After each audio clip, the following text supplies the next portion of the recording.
Folks, hello and welcome to Talking Crit with your hosts, Eric Tenkar, a bartender in the OSR, also a literal something.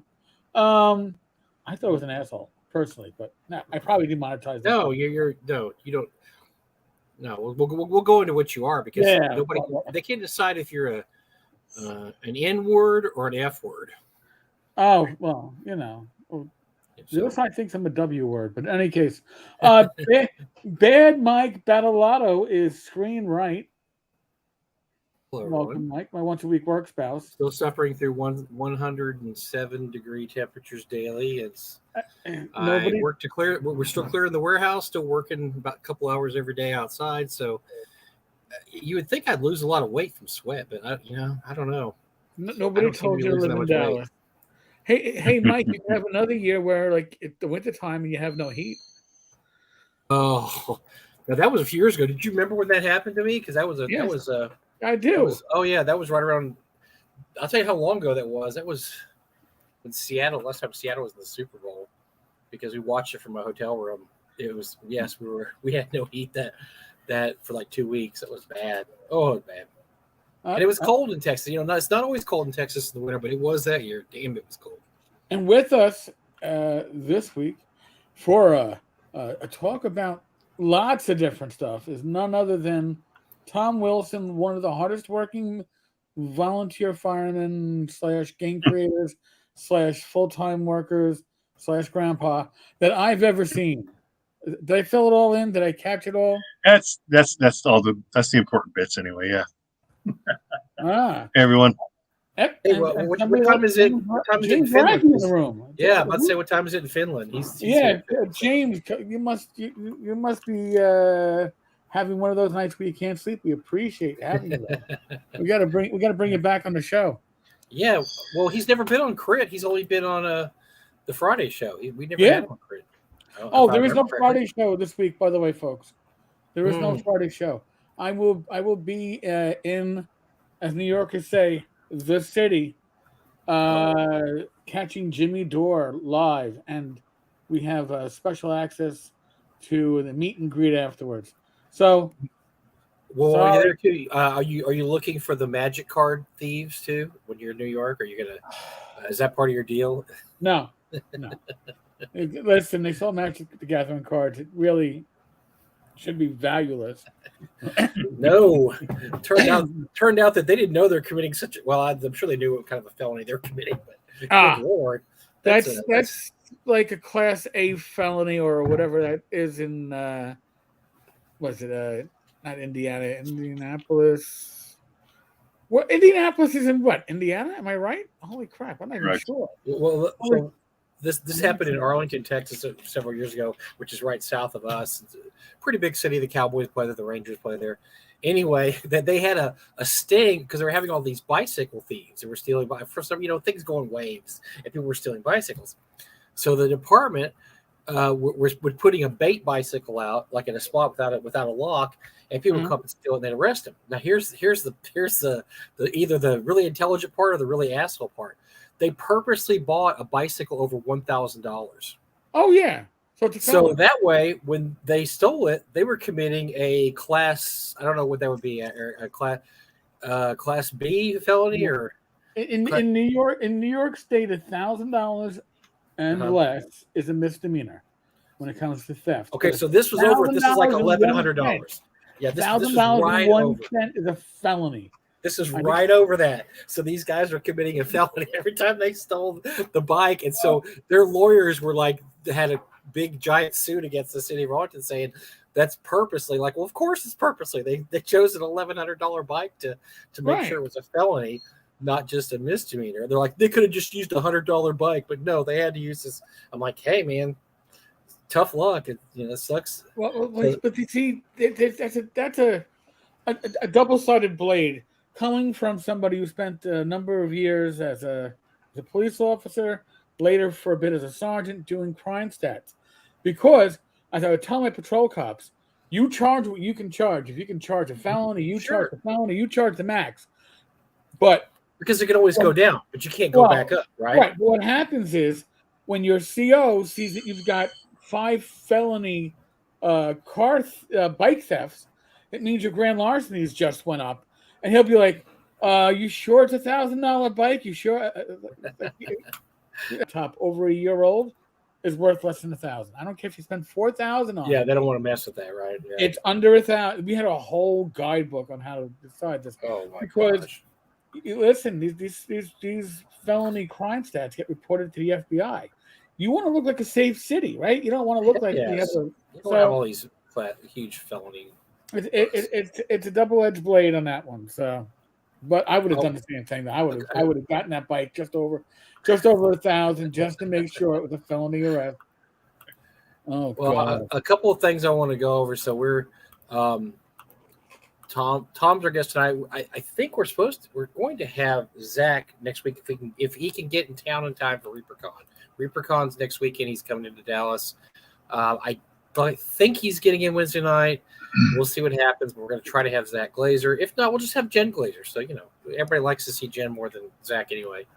The week after that, I talked to Bunny Daniels last night, a creator of Unnatural Selection, new Shadow Dark supplement. I saw it was going up. I said, "Hey, would you like to be on the show?" She said, "Great." She put the project up. Kaboom! It's blown up. It's got $45,000 the first day.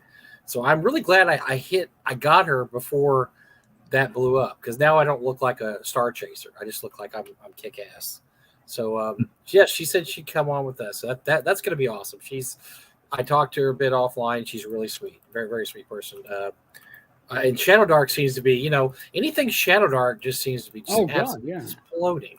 So that's, Thom, that's the way to go. Shadow Dark, man. I'm telling you right now. Mm-hmm. You'd start looking. And matter of fact, our guy we're talking to now, so Thom Wilson, good friend of the show, good friend of us, good friend of North Texas. He has helped out North Texas immensely over the years. Just lots of donated time and effort and writer. And I always call Thom this. He's the hardest working man in the RPG business, because this dude, I don't know how he does it. He just he's a machine, and it just keeps coming and coming. Just stuff keeps coming out. And he's also a volunteer fireman, and he has a job. I mean, he just has like 18 things going on at the same time. I don't know how he does it. I have no clue. Just burn the candle at both ends. That's all you do. Well, you can sleep when you're dead, right? I mean, that's right. That's right. But yeah, he's and so Thom has helped out the con a lot. So Thom and I brainstormed a few years ago called Basic Expert, which is because we both love BX D&D, probably our favorite version of D&D. And we saw a map by a guy, Charlie Phipps, who also likes basic D&D. We said, and it was called Caves of the Unknown. We're like, hey, this is like a sequel to B2 or like an add-on. And so you called him or talked to him, and he said, yeah, you guys could use the map, but I've actually got a module already written for it. We're like, whoa. And he donated that to the con. You and I added little sections. And that thing, okay, so Thom, it just sold out of its third printing. So I'm going to have to contact him next week to get the number for the printing company, because at this point, Thom, we are sold out of every single BX module, Basic Expert. All three of them? All three of them. Because that's great. This year, Thom and Charlie did a add-on to the Lost City B4, B4.5, and we had 200 copies. They're gone. All 200 copies sold out during the con. That's amazing. That's pretty fast. That was good. Yeah, and then X 1.5, that was in its first printing, and I think it was a pretty large first printing. I can't remember how much we did, Thom, but that was one. I think we did 250. Yeah, 250. I think we did 250. Yeah. So that finally sold out too, and then B 2.5, the Caves of the Unknown, is done 3 printings, and they say the first one was 200, 250, and the next 2 were 150. So that is just 200 first one. That's crazy. It's and they're all really nostalgic, fun BX style models. So I'm leading up to this is that old school seems to be doing really good lately, and the OSR, I don't know if it's just because the OGL screw up that WotC had earlier this year, but look at Shadow Dark, look at the BX stuff. I mean, we're a small little con, and we put these out. I mean, nobody's heard of us, and I was getting people for weeks. I think you were fielding people like they were talking to you, right, Thom, and saying, "Hey, is there any more of these written?" And you're like, "Oh yeah, Mike." Well, they were asking me, and I was like, "Let me just forward them right on to Mike these emails, because you're the go-to person for all the con exclusives for North Texas. So, well, it's crazy. So yeah, we're pretty much sold out of all the basic experts. We're gonna have to have a print run of all of them before next year, and no problem. And they sell okay. I mean, they sold okay in years past, but nothing like this year. This year, like I said, we sold 200 copies of B4.5. We sold the last 100 copies of X1.5 and B2.5. Probably had about 100 left of those, and we sold those. And people just seem to be really, really getting crazy about old school gaming again, which is awesome. The OGL drama, end of last year, beginning of this year, WotC set that plate. They got people angry at WotC. They got people looking at old school games.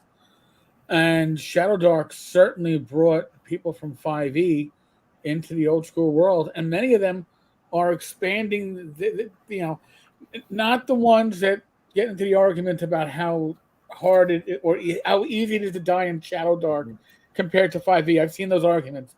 But the ones that are coming into Shadow Dark and enjoying the looser gameplay are finding the OSC, they're finding DCC, they're finding other options. Oh yeah, OSC. Look at the Dolmenwood Kickstarter. I mean that's just huge, nuts on that. I mean there is a lot of people out there. This is a underserved audience. We found out when we were talking about old school, because for so long 5e ruled the roost. It was like everything was 5e, it had to be compatible with 5e. It's 5e, and all of a sudden, in the last 2 years since COVID, suddenly people are getting nostalgic for old school, or they're playing 5e and they're like, hey, I want to try some old school stuff, and they like it. I mean, I'm on a lot of the Shadow Dark boards, and people are so excited about the fact that I can die at first level because apparently it's not that easy to do in 5e, or hey man, you can just die all the time. Like, yeah, okay, that's old school gaming, but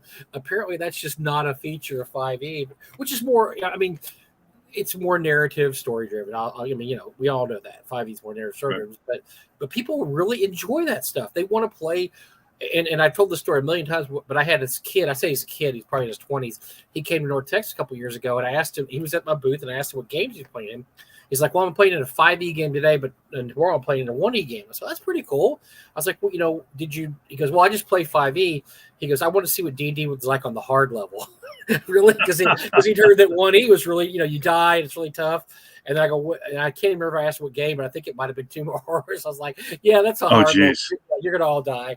He goes, yeah, I just want to try it out. So people are curious about that. They want to try to play hey, I don't want it easy. I don't want to, I don't necessarily want to live, especially for a con game. It's not that important that you continue your character on. You want to play the game the way the game was written, and it was written with just for pretty much disposable characters. Oh, and it's definitely different in 5e. At TotalCon a few years back, I had a table which I was running Swords and Wizardry Light, and of the, I think it was a 6-player table. 5 of my players all came from the same home group, plus one rando who obviously wasn't comfortable because you had the dynamics of this 5-player home group. But they were a 5e group, never played old school gaming. They figured we're going to a con, now's our chance to play, and it's great. It's just like when I was at GaryCon the year that the 5e group for what was Mouth of Doom got snowed out, and I had to run a 5e group using Swords of Wizardry Light. You got to introduce these players to it, and I think Shadow Dark has been a great way to get them into it. So there's two. I think there's 2 games out there. One, we were talking about Shadow Dark, which is obviously it scratches the itch for both old school and 5e mechanics. So it's got advantage. It's got sending armor class. It's got all the simplified pieces of 5e that are in there with the old school stuff. But I think before Kelsey did that, you had Ben Dutter doing 5 Torches Deep, which was very similar. 5 Torches Deep and Shadow Dark almost looked like the same game except for a couple different things, and they both scratched that itch. I've had more 5e players fall in love with old school through 5 Torches Deep than anything else, and really? I've not run enough Shadow Dark for other groups. since it's come out to really see that happen as well. But with Five Torches Deep, man, I tell you, that was a great system. Still is out there, obviously. And, Right. Ben Dutter, for some reason, just hadn't really pushed it further along.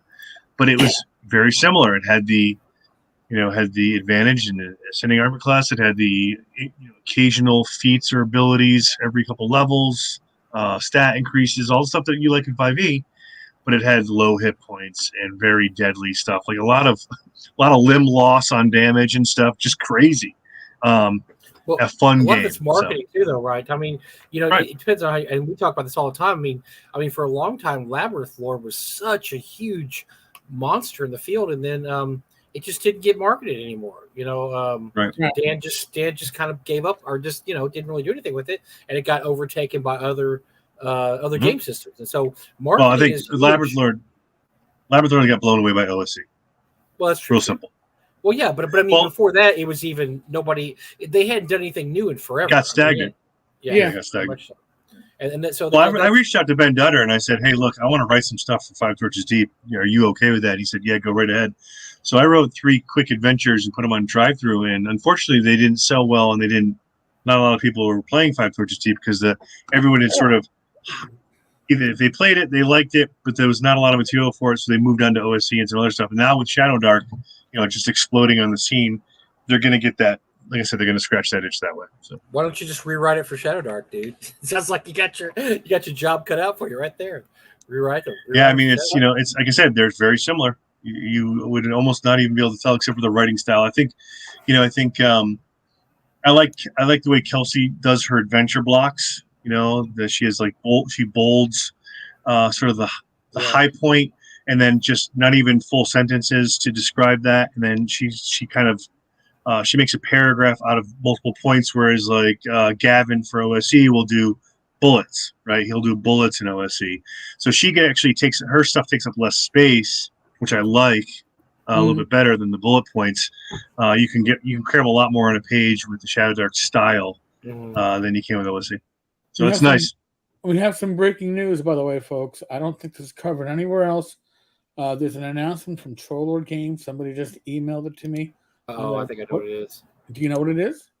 No, but go ahead. I think I probably can predict it, but go ahead. Castle Zagic is returning. Yep, because this is a money thing now, I think. And so we'll get into this a little. We'll talk to Thom first about his Kickstarter, but we'll get into that a little later because I want to talk about the whole Gygax auction, having to pay the state lawyer, and that they need money, man. And so I'm not surprised. This is a moneymaker, and I think I'm just guessing. I bet some of this is Paul Stormberg saying, "Look, why are we leaving it? Why is this huge, gigantic, moneymaker? This money wouldn't go to Paul. It wouldn't go to Gail. Yeah, but I'm just saying that this money goes to the estate. And by the way, from what I can gather from what I saw of the legal filings and what I've heard behind sealed doors, is that the ruling was not in favor of Gail. The ruling was in favor of the kids. So in the end, the money goes toward the offspring of Gary. So this is awesome. This is spot on. We're figured I'd share it. I'll put the link up in the. Let's do some Thom Wilson. Stuff, and then we'll get into that because I was really. I had a lot to say about this. I thought it was really interesting about the whole estate auction, or how the whole auction, because this is the first big auction Paul has had of Gary's stuff in 4 years, because of legal issues that possibly maybe we'll go into it later. It's a long stuff. Let's talk about it later. But I want to talk about your Kickstarter, Thom, and your stuff. What's going on here? And you tell us. By the way, I wanted to show you something. So I'm digging through. So for those who don't know, the warehouse we have all DDs, we have all the con stuff. We lost it. We had to move to another location, so we're having to move everything. It's been ridiculous, and so I'm finding all this stuff, just like crazy stuff in there. So I found this today. Hold on. I mean, I found good stuff too, but I also found this. I found stuff that's actually good and worth a lot of money, but I also found this. Going back. This is Oh, the early Miller's Blunder. Early. Miller's Blunder actually goes And- for 75 to $100 now. Well, look at this one too, and this is part of the mythhorde.com. Remember that they had a month when I think they had a bunch of your stuff.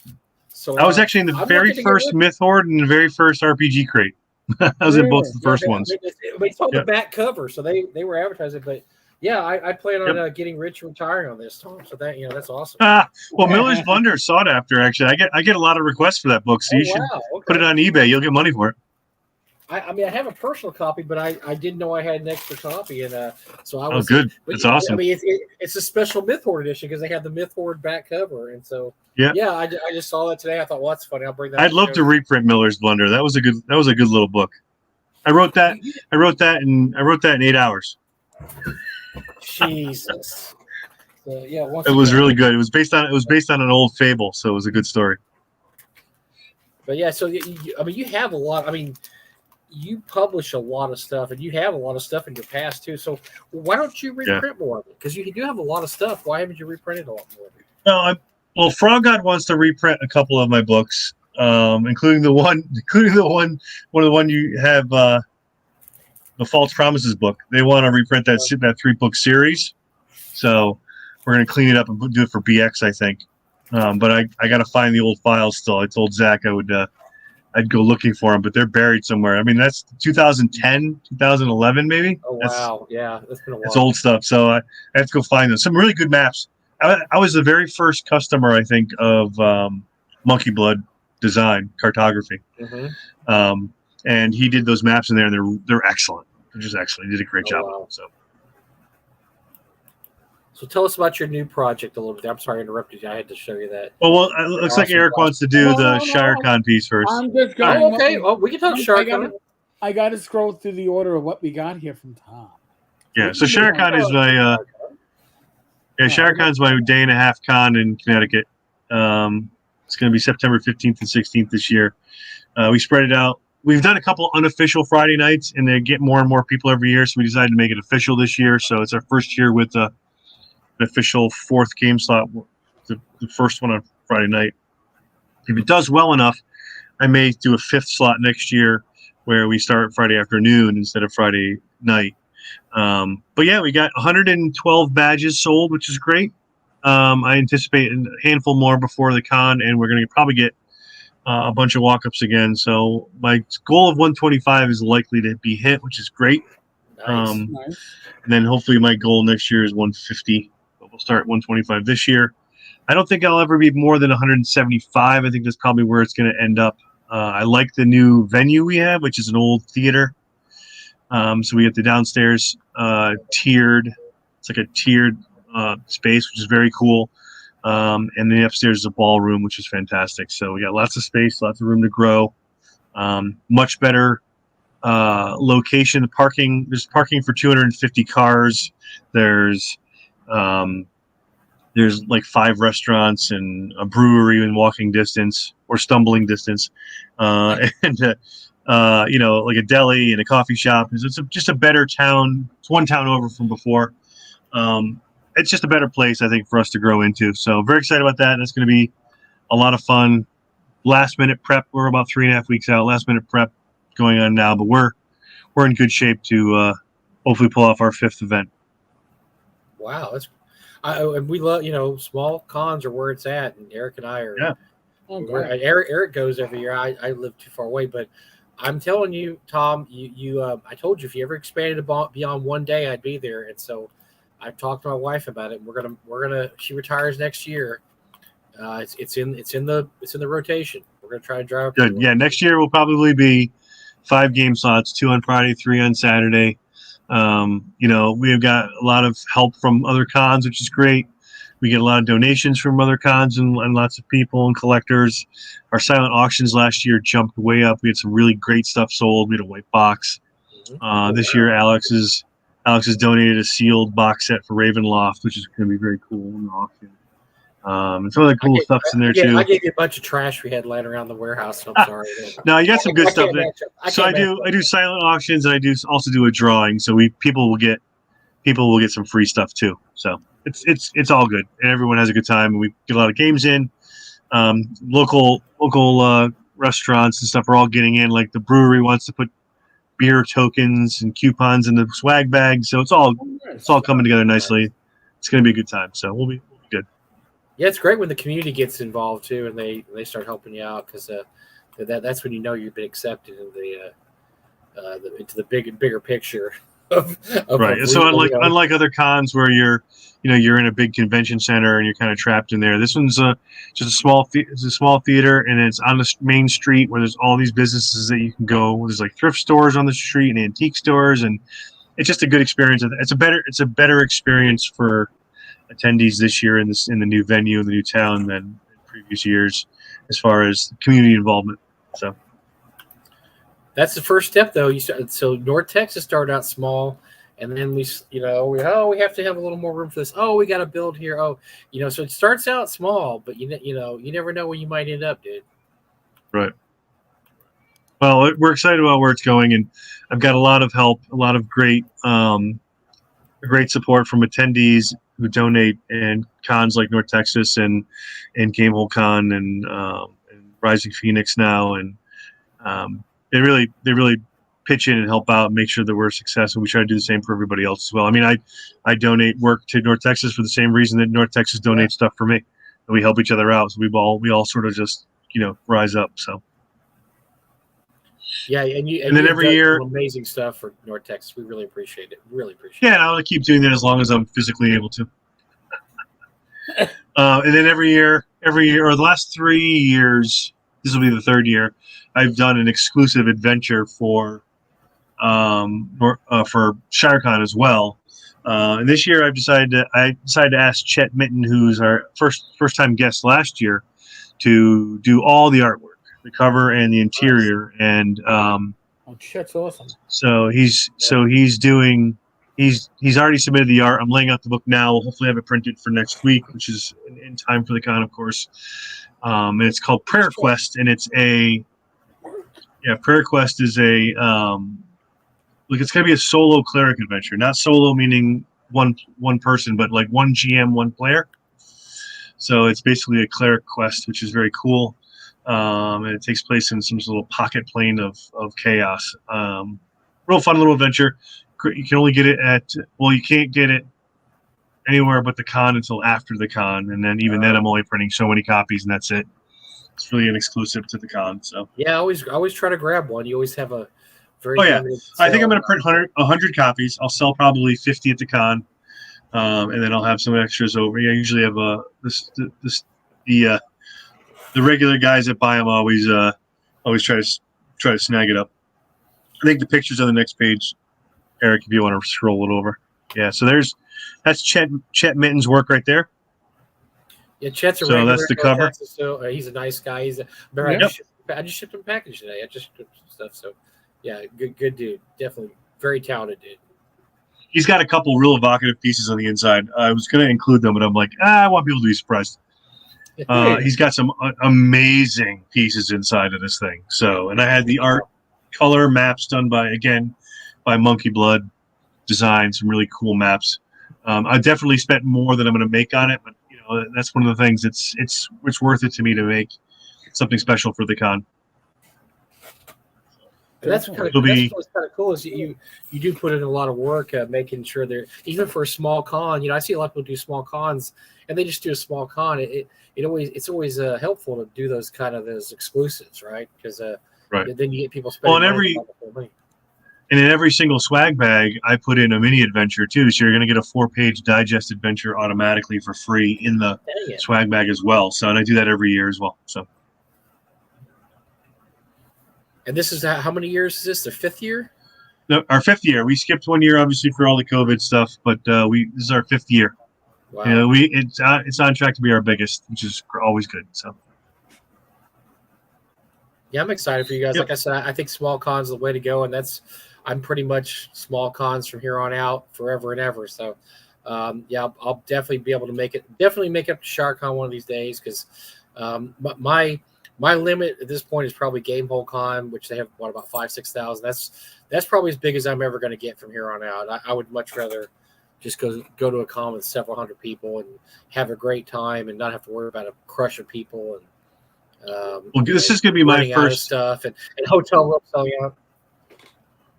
This October will be my first Game Hole Con, so I'm going to get out there, which is great. Cool. I'm excited. It's fun. Yeah, it's really good. The thing about a Game Hole Con that makes it really good is that in Madison, there's a lot of hotel rooms now. You might not be able to stay real close; it's expensive. I'm actually staying 15 minutes away because I couldn't get a place real quick. But being in a convention center, there's a lot of room. It never feels like you're crowded ever. And I've been to the last 4 or 5, and it just never feels like you're crowded, even though there is a lot of people there. So it's a great time. And Madison is a fun town. It's a college town. It's a capital of Wisconsin. So there's just a lot of stuff. It's laid back, but it's cool. And I really enjoy Game Hole Con quite a bit. Well, Alex, there were 2 people that were very influential with, that in my desire to start ShireCon several years ago, and that's Doug Ray and Alex Kamer. Both of them, I sat down with them and I said, "Look, this is what I want to do. Give me your, tell me all the things you learned, the mistakes and the good things." And they both gave me really great advice. And I've never lost money on a convention. And granted, they've been small, but I've never gone off the path of what both Doug and Alex have recommended that I should do. Their advice was excellent. And well worth the lunch or breakfast we shared to get that information. So I mean, obviously Doug's advice wasn't just spend as much money as you can to make. No, he's like, he didn't say go buy all the Judges Guild stuff. No, he didn't do that. Good. That's smart of him. Very smart. No, he basically said keep it small, keep it short. Don't do anything like panels or cosplay or some of it wasn't revolutionary, but it was nice to hear it from him to say, okay, I was thinking that, or, oh, I didn't realize that.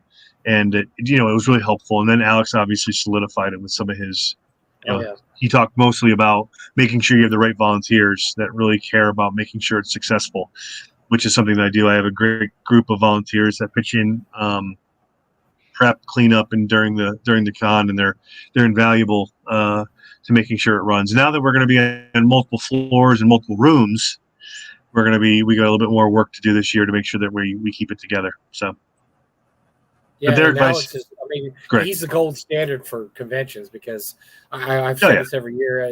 And I don't get paid to say this, guys. I get no remunerations, but he has one of the best run cons, probably the best run con I've ever been to in terms of he's chiming. Nothing goes wrong. It just everything happens. If something does go wrong, it's fixed immediately. It's amazing how that thing runs. It's just clockwork. It's so incredible. And I've been to a ton of comic cons, game cons, whatever, and there's always that con that just everything goes wrong and this doesn't happen and whatever. His con's never like that. It's just always like boom, boom, boom, clockwork. Everything happens perfectly. Yeah. So I'm excited to get out there and check that. I'm only going to be there for I think 3 days, Friday, Saturday, Sunday, because it's going to be hard to get away from work too many times this year. I'm also going to try out the first page, the Philadelphia Expo in January that Ron Meisher is running. Ron, so. Yeah. I'm gonna check. Fun too. Yeah, that's great. Yeah, we got a couple of the guys from IPU that are going to share a booth there, and then see how that one shapes up. We're anxious to see how that's going to go. Whether or not I can actually make GaryCon this year is a different conversation. I've never been, and I'd like to get once at least, but this upcoming year may not be a year for that. So. It's a tough one, man. It's been really tough this year in terms of getting rooms or getting games and everything. It's just, I mean, Eric and I have talked about this numerous times on our show. It's just, it's just there's a limited space here. There's a limited amount of space because of where it's set, and because of that, you're just going to fill up everything. Everything filled up so quickly that it's just, I'm not sure if I'm going to go now. I was really looking forward to coming back. I haven't been since before COVID, but I don't know if I don't think it's going to work out because there's no rooms. And I don't usually play games anyway, but there's no rooms. I mean, there's nothing anywhere in the whole city. I mean, there's not just there, so. And I'll share something with, I don't think I've ever even told you this, Mike, but one of the reasons why I selected North Texas as one of my first cons back was because it was an all-in-one thing, right? You get off the plane, 10 minutes later, you're at the con, you never have to leave. You just game and hang out and sleep in late, stay up late, sleep in late. and then get back on the shuttle and go back on the plane and go. That's appealing to me, and it was appealing to me, as much as now as it was then. To get to GaryCon, I've heard nothing but like just all the trials and tribulations you got to do to go through, and I'm like, I don't know if I'm up for that. When I'm trying to pick my cons out for the year. Yeah. So don't rely on Uber. It'll get you to GaryCon. Coming back, you start praying that somebody somewhere will see that you're looking for an Uber to get back, right. and get you over to, I guess, what was it, Milwaukee? I was like, oh my god. I mean, I've only ever driven there, so I don't know I've never had a problem. Never had a problem. I'm going to go there. I'm going to go at least once. I have to, just like I did Gen Con once. Did that once. I scratched that itch. I'm good. But when it comes to smaller cons or cons that are well run, that are the logistics aren't impossible, I'm definitely going to be continue to do those as I get older. So yeah, that's when Doug and I thought of North Texas, we kind of did. We took what did we not like about cons? Now, the funny thing is, most people don't know this. Doug had never been to a gaming con in his life. I've been going to comic cons since like 1980, but he'd been to conventions. He'd been to retailer conventions and computer convention stuff. So we said, okay, what do we not like about conventions? What do we do like it? And so that's what we did. And one of the things we've made pretty steadfast over the years is that we want to be really close to the airport, because we want the shuttle to be able to take people back and forth, because that is such a hassle for conventions. And we've had some pretty good offers from I won't say the cities, but the surrounding cities to move our convention, because they're like, hey, we would love to have your convention come here. And they pitch us, and we're just like, you're too far from the airport, man. We just can't. Right. We can't. I mean, we'd love to be there. Some really great locations, but we're just like, convention centers in different cities, and we're just like, that looks awesome. We went and saw them. Oh my God, these are nice. But there's no shuttle to the airport. We just don't want to do it. Don't want to do it then. What's great is that in Connecticut we only have really one big airport. It's not even big. It's really small actually, but it's the one that everyone in Connecticut uses. And the last couple of years in North Texas, I get on the plane and I'm walking down the aisle like, oh, there's Joe the lawyer. Oh, there's Chet. Oh, there's Jeff McKay. Oh, there's all these people. And it's like we all get on the shuttle together, and it's starting to turn into sort of a we look for each other every time we go to the airport in Texas.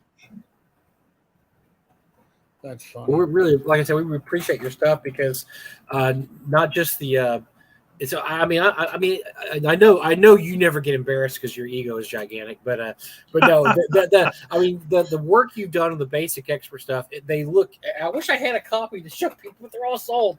But they're just the look at them. The one thing I can get a copy is there the look is just great. The look is wonderful. Actually, I do have a copy. I think I've got one down here somewhere. I don't know, one of the B4 or 5s.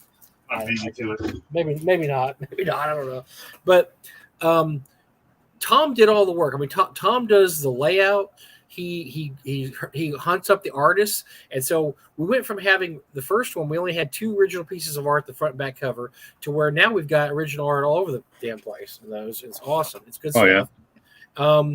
The look it looks like it popped right out of 1982. Oh yeah, I mean, that's exactly what it looks like. It looks like this was printed in 1981. It's an artifact of the time. But yeah, Thom does the majority of the writing, editing, layout. He's the one that got us hooked up with this really good print. The printing company is wonderful. They are just amazing, because I have never had a problem with them. They are just really good. And so he does a lion's share work on these to make them look good. But he's also, he's hold on. Let me bring it back to Soul there. Oh, I gotta give me. Of course, more monkey blood cartography. Yeah, because he's always really good about doing that one. So. But yeah, we had some really. Yeah, so I mean, it's really. I mean, it's got that retro feel, right? It's got it's got the detachable cover. It's got the mono, kind of the mono cover, pastel monochrome. Yeah, and that's a Frank Scacolosi cover, which is it's really fantastic. It's a wonderful cover, amazing cover. Yeah. And the funny thing is, we put that on the back cover, Thom, the earlier publications of North Texas. Oh yeah. And some of those, it's impossible to get them anymore. I mean, we only had like 50 copies like 10 years ago. I get people all the time, Thom, like, hey, I just bought B4.5. Where can I get the rest of the stuff on the back cover? I'm like, check out eBay, dude. You'd be prepared to pay a lot of money, because that stuff it's really low print around, and And we get asked a lot, why don't we reprint them? Well, the thing is, we didn't have the rights to reprint just the one. We just reprinted most of the stuff once, and that's because we bought it from Tim Kask or Jim Warner, or whatever. So we don't have the rights. Stuff. We actually have the rights for some of it. We probably should look into it sometime, reprinting some of that stuff. But we, it's kind of fun just to move on. I mean, why reprint when you can just, move on and get new stuff? And, endless number of ideas. So endless number. Oh yeah. Oh hell yeah. And that's one of the problems I think nowadays. I mean, especially with media, is that there's just endless reboots and sequels and reimaginings. And just do something new. Nobody wants to see 80-year-old Harrison Ford jumping around. And apparently they didn't want to see him because the movie lost $1 billion. But so yeah, they want to see some new stuff. Put some new stuff out there. Go out. And so sure. I kind of believe that too. I don't believe we should be reprinting a lot of old stuff, but. Thom does all the work here. He just does really. It's just amazing how much he does. And Thom can tell you this because we've worked on a couple of these. I'm Mr. Procrastinator. I just do everything slow. Thom will bug the shit out of me to get stuff done. Like, hey, there's a date. We got to get this done by this date because I'm bad about it. But he's good at it. He's good. That's what he does. He schedules stuff, gets it done. All this stuff is ready to go, and it's just awesome working with somebody like that because I'm not like that. I need somebody like that that's going to push me and say, you need to get this done, get the artwork, talk to the guy that does artwork, do this, do that. And Thom's great at that. And so, yeah, his projects are all good. I think I have everything you've done, and it's all. I wouldn't say you've ever done anything bad. The worst you've ever done is maybe average. That's the worst. That's the worst. Sometimes mediocre works okay. But the other stuff, everything else is good. It's really good. It's always about ideas, and sometimes they fire well, and sometimes they don't hit the mark, and that's okay because I've written a lot of stuff, and I can pick out my favorite ones. I think were ones I should have probably not put to print, but every author has those. So I'm not Stephen King. I'm not going to produce a gold egg every time. Hey, come on! Stephen King has some stinkers too.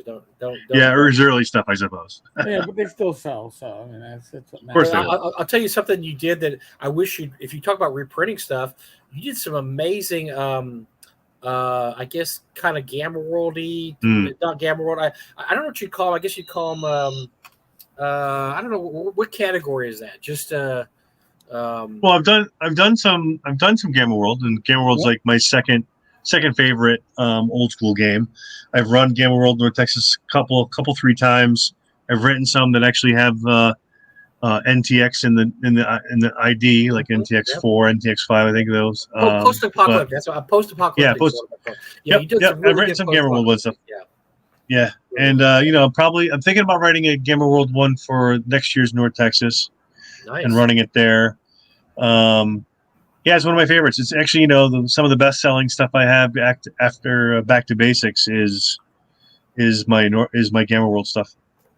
People like it. It's old school. It's it's where we started with our post-apocalyptic role playing. So yeah.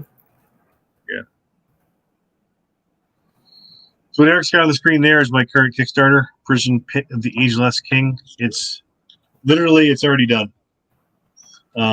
Which is one of those things where it's like, I'm going to try this time. I'm going to actually even have the test print done before I launch. So the actual book is actually already done. So people who back it will immediately get it after the Kickstarter is over, or the print on demand code anyway. I'm going to try Lulu this time for bulk. They're starting to get their act together with bulk print on demand ordering, which is good. Oh, really? You got to kind of make sure you pay attention to how they do it, though. Which I went back and forth with them a few times on it, so I got it straight. But that said, it looks like it's off to a good start. I think about probably around $1,000, which is great. I'm not Bunny Daniel, and I'm not Kelsey Dion, but I'm gonna give you 20 something page, or this one's I think is 24 page little digest, black and white, and a little quick Shadow Dark adventure just to get some of that material out in the world, because there's not a lot of material yet for Shadow Dark, so it's good to get some adventure material out there for people to play with. So I'll make a couple grand on this maybe, and that's fine by me. We'll just move on to the next thing once this is sold and done. So what I try to do is I just try to keep pumping stuff out one after the other if I can, I usually have 3 or 4 things done before I'm even done with the current Kickstarter, because I just work on a lot of stuff at once. So this one's doing good. Yeah. It finishes on September 6th. It's a $4 PDF and a $9 print on demand plus shipping. Real inexpensive and and it's done. So it's already edited all the art, maps, etc. So it's basically back it, get it. So there you go. Yeah, I would say that this is a no-brainer for anybody because the cost, and it seems like all the Kickstarters I'm doing lately, I'm dropping like $60. Like, this is okay, but man, can I afford to drop $60 every Kickstarter I'm doing? So it's nice to have something affordable like this. Which, I mean, nothing against the people charging $50-$60. A lot of those are hardcovers or this or that, but yeah, It's nice to have something kind of pretty affordable. So I'm back. Well, I always joke by saying I support the low end of the market. So. Guys, I do all the black and white digest, little page, 24 pages or less. There's got to be a market. There's got to be a need for small stuff. Sure. You don't need to have I've written some big stuff. I wrote a book for Pacesetter that was 180,000 words or whatever it was, and it was fun to do. But I can pump out 20 of these little 24 pagers the same time frame, and I just have fun. And I can change up systems and change up ideas, and it's a lot of fun too. So. All right, this one's not going to be 45,000. This will not reach that number. No. You already have 77 backers in less than a day? Yeah. Yeah, I launched it this morning at like 8 a.m. So 12 hours. Yeah, I mean, and that's what I expect from my Kickstarters. Back to basics, the compilation issues 1 through 10 hardcover. Yeah, I did 17,000 on that, and that was pretty good, and I was very happy with that. Most of my projects come in between 2,000 and 4,000. And for me, I'm happy with that. That makes me happy. Well, I sell a few, and it just gets more work out in the market. I mean, you're pretty adorable, Thom, but you're not Kelsey or Bunny adorable. I'm sorry. No. They're way more definitely adorable not. than you. You're okay. You're fine. I mean, you appeal to a certain wavelength of the old school. I mean, I think you're kind of cute, but that's just me. I like the ball guy. What can I say? I like the ball dude. There you go. That's why Eric and I work so much together, because I don't have a crush on Eric because he's got hair. So right. I fall into the Skeeter Green, Jeff Flanagan bucket. Levi Combs. Yeah, I fall in the bucket. Oh my gosh, yeah. Well, I think you guys are. I think the other thing that's working for me that people don't realize is that I've written over 100 books now, and most of them are on drive-through. And in any given month, I'll make $600-$700 in PDFs. Wow! Just every month on stuff that's already been written. I've sold a couple thousand copies of Back to Basics #1. It's just I play the long game, right? So I make something, it may not break even, or may just barely break even, but over the course of the next 12 to 18 months, it'll double the money for me, just in PDF sales or print on demand sales on either drive-through or Lulu. So, I don't have to get the money today, because I know it'll come when people are looking at my catalog later. So, and that just works. So I keep adding more and more to the catalog and get more interest in some of the work I've done before. So. What's funny is that was one of the reasons that Basic Expert came to be, because Doug would always, we would like to have original publications from North Texas, and Doug would always pay these authors, so he'd get like 100 copies, and he'd pay the author like $500, and so we're only making like $500 here. And after a while, he just got frustrated and said, "Well, I'm just not going to do this anymore because I'm just not making any money for it." I said, "Well, why are we only doing 100 copies?" He said, "Well, we only." Every con we only sell like 60 or 70 copies, but you got to think the long game here, right? And I think that's been proven out by the Basic Expert stuff that we did, because we had hundreds and hundreds of copies, and they sell very steadily. Like you said, it's a steady income. It's not just all this, one time. You can't think you're going to sell 100 every weekend. You got to think, okay, I'm going to sell 3, then 5, then 4, then 2, then 5. I mean, that's how you make your money, right? I mean, that's what you're looking for steady sales. Right. I mean, the only project that I've taken an absolute bath on was the Trouble at Mill Manor, which was my Choose Your Own Adventure book that I had with the Jeff D cover. That one did not do what I thought it would do, and I took a beating on that one. And even in post Kickstarter sales, have been pretty weak on it. It's just one of those things you just live and learn. It was on my bucket list to do a Choose Your Own Adventure. I did 555 encounters in this book. It was like 200 something pages. Beautiful Jeff D cover. Really, it took me a while to write it.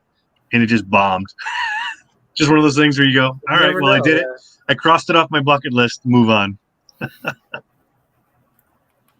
You got a question from Mr. Gunn, Tom. Oh, okay. You have any further Gamma World product plans? Yes. So there's going to be a fourth issue of Gamazine. That's definitely happening. I've already got a map done by a gentleman by the name of, oh boy, I hope I don't butcher this. I think his name is Cold Forge Kennedy. I hope I said that's correct. He just did a map for that for that zine. So the fourth issue is going to be out sometime later this year.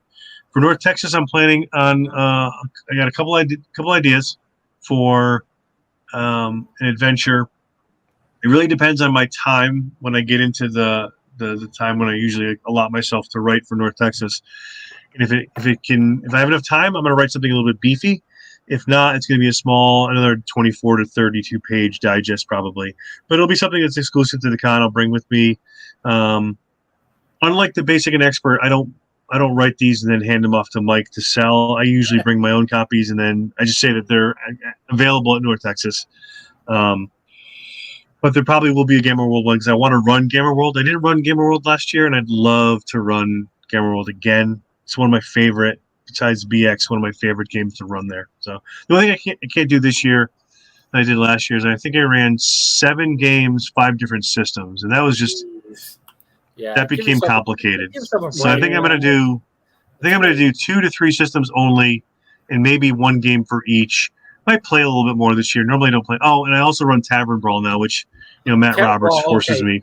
That was the hit. Tavern Brawl was the hit of the con because I walked into Tavern Brawl and I saw a dozen people having a blast, an absolute blast playing that. So, what is the idea behind Tavern Brawl, and where are you guys going to go with Tavern Brawl?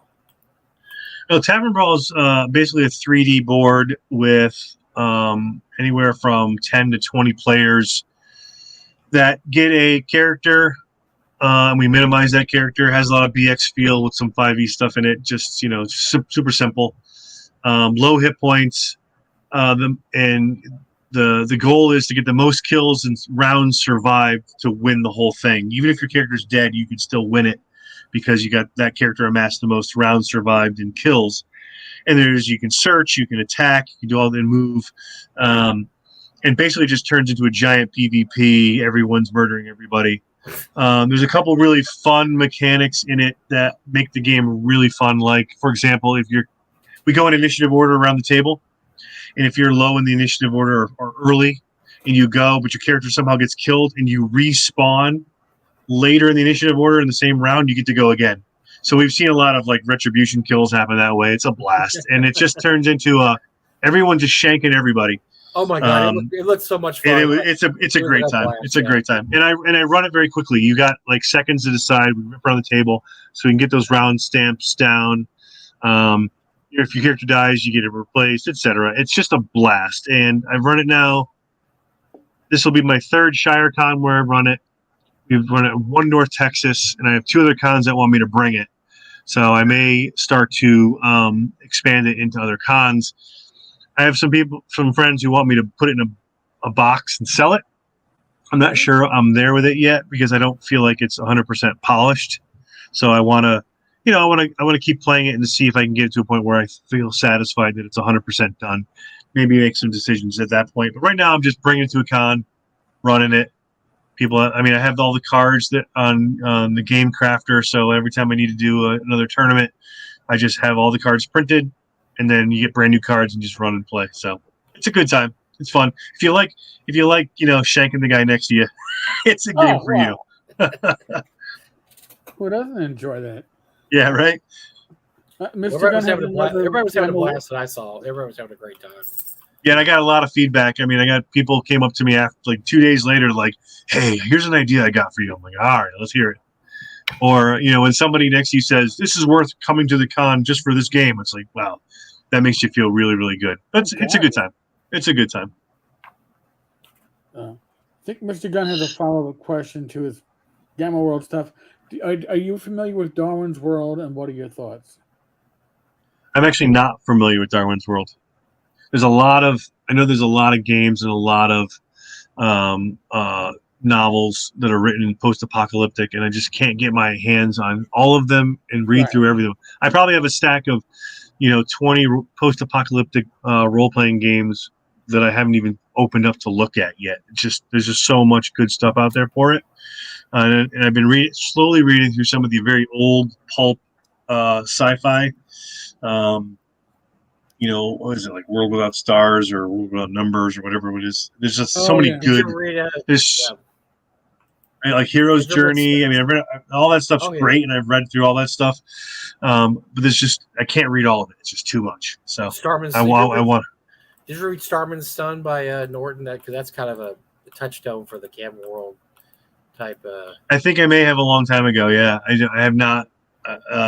It's not something that I've read recently. Not that long ago. It's. I mean, it's not. I don't think it's that super well written, but I think a lot of Norton stuff she like really did some good stuff. Then other stuff you could tell she's like, just whatever. But yeah, it's pretty. There's some really cool, like even the modern stuff like Silo, like the Silo series. Great. Yeah, the books were great. I mean they're a little they're a little bit simplified, a little bit easy to read. They're not really deep or heady, but really really solid ideas and fun stuff in there. So. But I'll look at Darwin's World. I'll move that to the top of the list. So something that for those, so I've had this question. I actually had this question asked to me today, Thom, and the question was, when are you guys going to do B1.5? And I said, funny you mentioned that because I think that's going to be our next basic expert. I have volunteered to write most of it. Now I didn't know that August was going to be August like August was. For those that don't know. This is the first weekend I've been home after living in a hotel for a month, and then having to move the entire warehouse in 1 month was fun. But that's something starting in September I'm going to really concentrate on, and I've got some great ideas. I found a map that I showed Thom, and I think the map works. Mm-hmm. But yeah, I think we're going to go ahead. I don't know if it'll be ready this year or not, but I think B1.5 is going to be our next endeavor in the basic expert world. Yeah, it was funny because the day that Mike pitched the idea to me, we started just bouncing ideas back and forth, and we had so many different things that we could do with it, including some of the stuff that Mike's done in his own gaming and some of the ideas that I just kind of pulled out after he talked about his ideas. There's a lot to do there that we could potentially do, and there could even be alternate versions of that dungeon in the same book, just to show you the differences that could be played out. That's a great thing. And Eric and I did Luau Lou's show a couple weeks ago, which I think it just finally aired. And we talked about our module. We talked about was B1 Search the Unknown, and one of the things we talked about was the fact that you got to place your own treasures and your own monsters, which is nobody ever did that since. I mean, that's never the only time that was ever done again was the original orange version of B3. And when they pulled that version and put the green version out, they dropped that. So it was never done. It was done one time basically at TSR, never done again. I don't think that's a bad idea. And I am going to, let's just say I want to lean into that kind of a little bit because I think it's cool to have multiple adventures. For those that don't know, when I run B1 at North Texas, I have 5 versions of the module, and I let the players choose by title. I say, here's the titles. You choose which adventure. And every adventure has a different theme, a different boss, a different look to the dungeon. One might be the dungeon there's a lot of goblins in it. One might be there's a lot of orc bandits. One might be there's a necromancer that has taken over Quasgatan. There's undead. And so I love the aspect of B1 that it could just be anything you want it to be.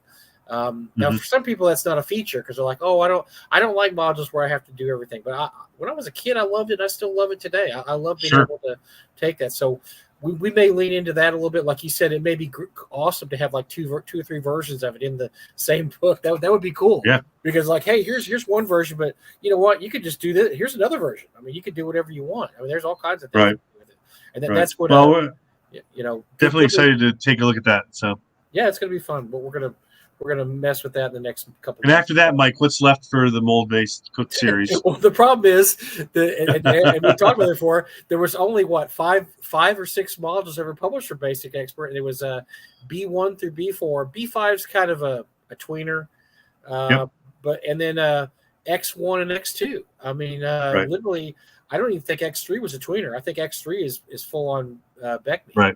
So unfortunately, that it was a great system that only lasted 5 modules or 6 modules. Yep. And which is kind of sad because it's really I mean, it's my favorite con system. I love to run it at cons. It's so easy to run, and people pick it up immediately. You don't have to look in the rule book. I think that every time I've run B1, I think we've looked in the rule book 3 times over the past 15 years because it's just everything is just there. Yep. It's easy to do, and I adore the system. I think it's a great system. Yep, it's fantastic. Now the rule book could be a little better written, but there's been, I mean, OSE.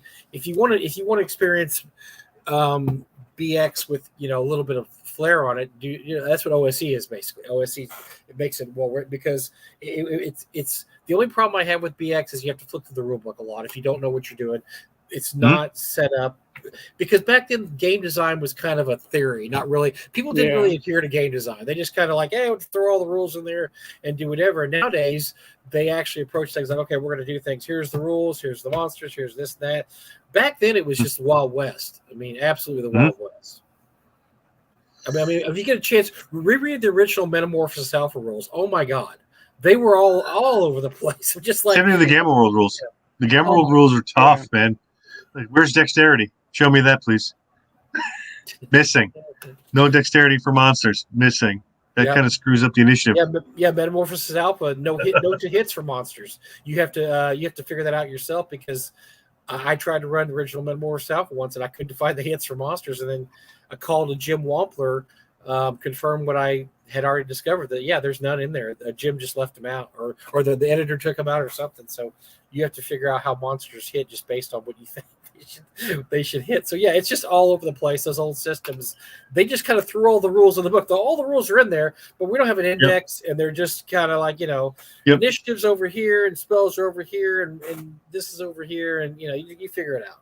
So that's why the 1E DMG has so many wacky rule systems that don't follow the core system. Right, the core system is at D20. But grappling and overbearing becomes this weird percentile system that looks like it was never play tested. They throw psionics in as an afterthought. So, but it was like, oh, it's a good idea. What's funny about it is that, for years, a lot of people, especially old schoolers, their favorite D&D book is the Dungeon Master's Guide. And I remember even when I was a kid, I remember thinking, this is really badly written. Because it's just so all over the place. There's no, I mean, which is cool. So its greatest strength is also the reason you'd never see something like that ever published today. Because it's just, I'm just gonna throw everything in Gary Gygax's mind that didn't get in the player's handbook. It's just gonna go in the Dungeon Master Guide. No rhyme or reason. It's just all over the place. I mean, here's a table for wenches to roll for prostitutes, and there's a table to roll for insanity. I mean, just stuff like this. Everything. There's a lot of tables in DMG. A lot of tables. We got to fill up the space. Come on. With a font size of 6 or whatever it was. It's a fun book because, as somebody said, which is absolutely true, every time you pick it up and flip to a page, you're going to find something you don't remember. Like whoa. Oh, yeah. My favorite is the helmet rule, which is not in any book, but it's only in there. It's because, why would you wear helmets? Well, helmets prevent you from getting hit in the head because monsters will strike at your head, 15% of the time if you don't have a helmet on, which is not, it's just buried in a paragraph in the DMG somewhere where you never find it unless you're looking for it. So right. It's really, it's an interesting book, but I honestly don't think I still don't think it's a well-written book. I think if you went into the mind of Gary Gygax, it probably sounded like a casino. There's just so much stuff going on in there.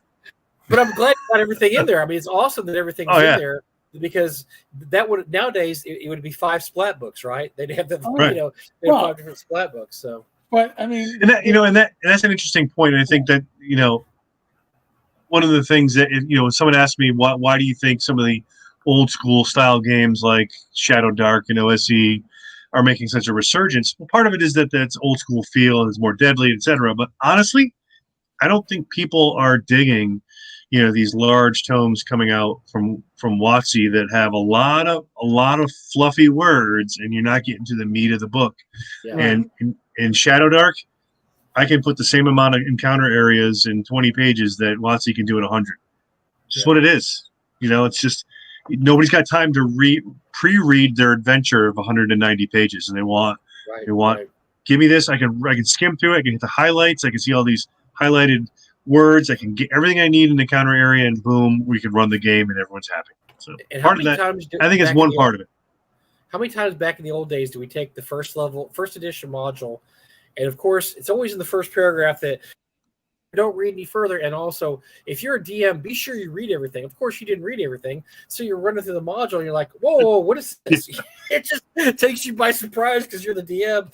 And yeah, that was I guess we thought that was a feature back then, when it was really kind of should have been a bug. That hey, there needs to be a at least a 5-paragraph thing at the very beginning, tell you exactly what's going to happen in this adventure. Right. Instead of just like, just go ahead and run it. And when you run into something you don't understand, it's just going to happen. So too bad, Yeah, I mean, if you look at any of the Necrotic Gnome adventures or some of the stuff that's been out for, some of these other systems, you'll see that, you get a half a page of a background and intro, you're right into encounters, and then, you can squeeze 40 encounters into 20 pages and you're done. That's just appealing to a lot of people these days. So I agree. Yeah, it's like 5e is definitely not the most complicated version of the game by any means, but people have been.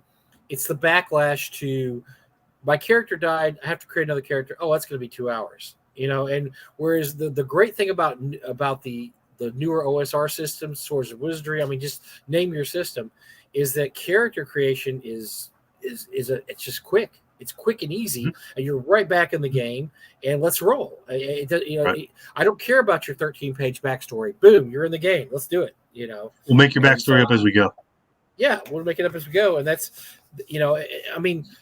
there's a happy medium. I mean, I didn't like some of the stuff with old school gaming that I don't like is the fact. I mean, we've all heard the joke that your character's Joe the Fighter number 17 because you've already died 16 times. I don't think that's conducive to good gameplay. And I knew a lot of guys that had that style of gameplay back in the late 70s, early 80s. Like your character didn't matter. And I think your character should matter. Otherwise, you don't care anymore. At that point. Right. And I saw people play that didn't care. They didn't care if their character died because it didn't matter. Whereas then you get to the point where you have the 15-page backstory, and you're like, okay, I don't really need that. I mean, I'm glad you love your character, but your character could die in 5 minutes, and then that backstory is trashed because you could run into a carrion crawler your first random encounter. Yeah. He paralyzes the party, and then the next orc that comes along is gonna crush your skull. And so just don't get too attached. But I think there should be some attachment. Like I said, happy medium, some attachment, but not over attachment. Definitely. Right. Agreed. I've always said though that old school gaming was never really much about the characters as it was much about the loot. Oh God. Definitely. All right, so tell us about Tavern Con. You put this in. Oh, that's so yeah. So it's on the screen. There is the poster that Matt Roberts does for his con before the con. So he basically runs a little mini con at his house before Total Con in February, and then he usually tries to bring in somebody important to run a game. Well, all the important people this year were busy, so he asked me. So I ran. So like he's had Alan Hammock there. Yeah. He's trying to get Zeb Cook there. What he has they come in and then people, pay to have a seat, and then he takes that and he donates that to various causes. So Matt does a great thing, the day before the con. Anyone knows Matt, he's a generous guy and he's got a big heart. So, but he wants to have an experience at his house. I think it shouldn't be called Tavern Con. I think it should be called Drunk Con, but that's okay. Tavern Con works. But anyway, so this year he asked me to fill in, and I said, what do you want me to write? Because I'm not going to run something. I'll write something for it. He goes, I want something like Tomb of Horrors. I was like, well, okay. He goes, but I want it to be low level. I was like, all right. So let me come up with something like that. So that's what I did. I came up with an adventure called You Should Never Have Come Here. It's a low level Tomb of Horrors, and it should, in most cases, it should butcher the entire party, maybe leaving one survivor if you're lucky. And it looks like this is the one I pre-printed for all the guys at the con, so they have everybody who's at the con actually got a copy of this. It's fully written. I'm actually going to kickstart this one next after my current one, and this is going to be for I believe I wrote this for OSC or BX. I forget. I mean, those are obviously they're the same, really, for all intents and purposes. But it'll be another one that I throw out there for. It says old school essentials on the back. So, but that'll be one I write. Matt has given me the go ahead to publish that one, so it'll just be another thing that's out there for people to play. And again, it's a low level Tomb of Horrors, and it's got all the things you hate. It's got level train, rust monsters, all the things that you can't stand. It's meant to just Matt just wanted me to kill everybody in all the characters in the group. So, we're generous, and we did that. The adventure took a little long because everybody was drinking, but we had a good time. So, wait, so that's that. So he does this. It's crazy. Oh yeah. It elongates the game. Let me tell you. We play all day, and it's you take a 4-hour game and you put it to 12 hours, but it's a good time. Everyone's there, telling stories and getting ready for TotalCon the next day. So very nice, now, very nice. We have a list of things here that is humongous. Yeah, that's my working list of stuff that I'm currently doing something with plans to publish. A lot of these are in various states of completeness. Some are like 99%, some are 0%, depending on where I am with that. But you can see this is sort of the list I work from, throughout the year. So I'll be looking at like, what am I writing? Who am I writing for? You'll see that I've got some stuff for Frog God on there. You'll see that I've got something potentially for Paysetter. I see Bill's in the group. I've offered to write something for his Gamma X game. So that's a TBD until he and I talk a little bit more. Obviously, TG, that's me, Throwi Games. I've got a bunch of stuff. You can see, obviously, my current Kickstarter is right on the list here. But there's a lot more stuff coming because I just keep creating more stuff. So that's just it gives you some insight to what I'm thinking about or working on at any given time. There's some more things on that list I kept off on purpose because they're either they're not likely to happen or I'm keeping secret for now. But that's just sort of the basic working list. So just an idea of what where I'm heading next. So that's an amazing list. Well, holy crap. Keep creating. That's what I always say. Hey, we got you over $1,000 here on your Kickstarter. Nice. Hey, really? That's great. I don't know if it's us, but that could just be anybody. But what the hell? Oh, every little bit helps. Somebody said this, and I can't stop seeing it now. They thought it was Prison Pit of the Aegis King, and now I can't stop seeing it whenever I see it. I'm like, the Aegis King. Now I want to write that adventure. The Aegis King. He hates old people. He puts old people to death. Well, it's like Chet Mitten kept calling my Choose Your Own Adventure Trouble at MILF Manor, and I was like, that's not what it's called. But what I told him is that would probably make more money though. I like it. Trouble at MILF Manor. How did I make $20,000 on Trouble at MILF Manor? I don't know. Crazy. This is the highest Kickstarter I've ever had. It's weird. I don't know what happened. Yeah, right. How did that happen?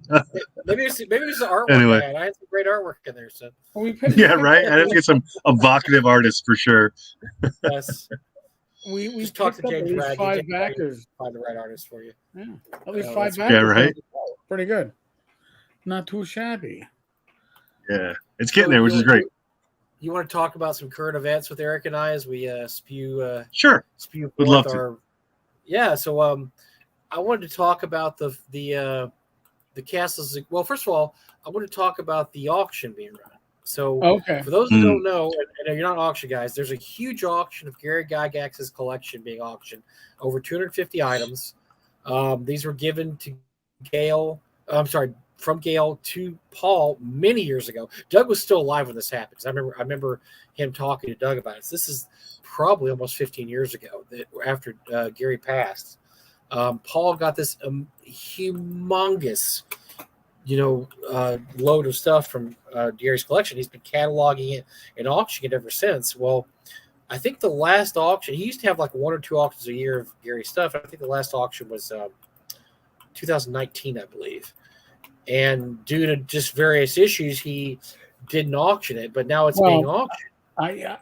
So here's Well, you probably talk about the Fortnite game. Yeah. Okay. So here's the issue. Okay, and I'm going to try to bring everybody up to speed as best I can, without overstepping my bounds. When Gary passed, the assumption was the estate was worth less than $50,000. It wasn't worth going to probate. The children said, "Let Gail have the estate." Okay. Then, after Paul went through all this stuff, and at the same time, the Transformers producer was trying to license Gary's IP for an on-demand, like Netflix type of series. Gail was in negotiations with Tom DeSanto, and Tom DeSanto insisted on having Luke as part of the project. Luke was going to be the face man. Luke already had connections in Hollywood. He's a good person to bring in. And my understanding from my sources is what Gail said, no fucking way, is Luke going to make any money off of my IP.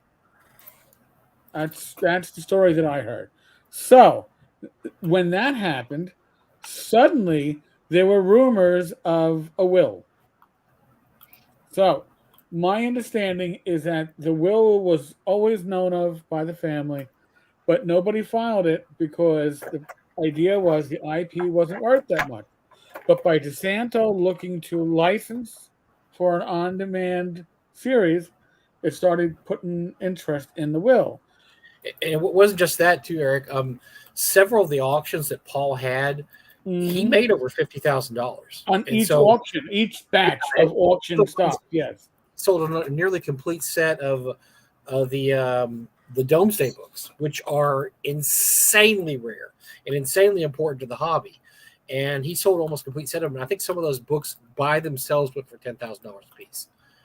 So yeah, suddenly it's like, wait a second, this estate's worth quite a bit more than $50,000. Let's do a redo on this. Let's look at this again. So again, my understanding from following the court paperwork, Luke filed as a petitioner on behalf of the siblings to brought in the will. Now, I don't believe that the will was a notarized will. I don't think it was ever filed. However, it was. It's still good though. Yeah, if you know anything about wills, it's still good. So what happened? It's not like the movies where they have to do this and that. It's because long story short, my dad had the same thing, and that's the whole point to go into court on this.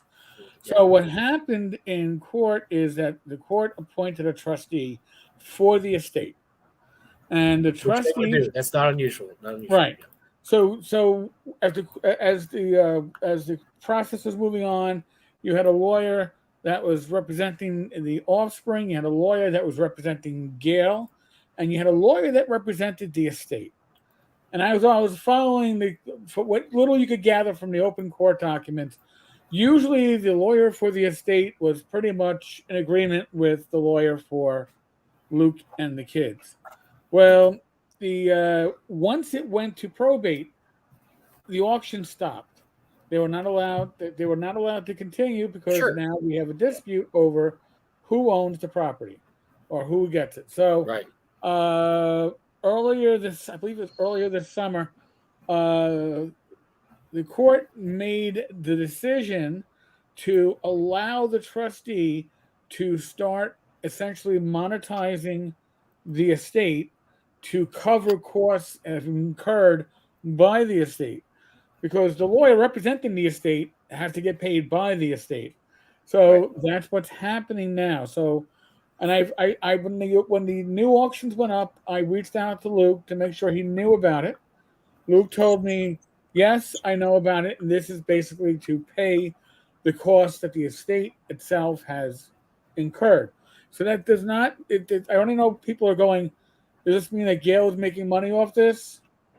Right now, the estate is making money off this because it has to be. It has to run. Yeah, it has to run. And that's the same thing with the Castle Zagic.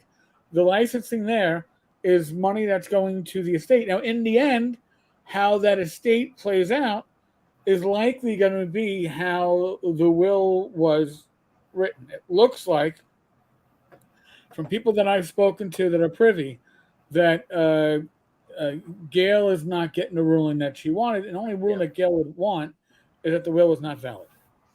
So if the will is valid, she loses control of the what was it? The revocable, the E. Gary Gygax revocable trust. I want to make sure I get the legalese correct. I don't want Gail getting mad at me like she did 7 years ago. Well, so a couple things.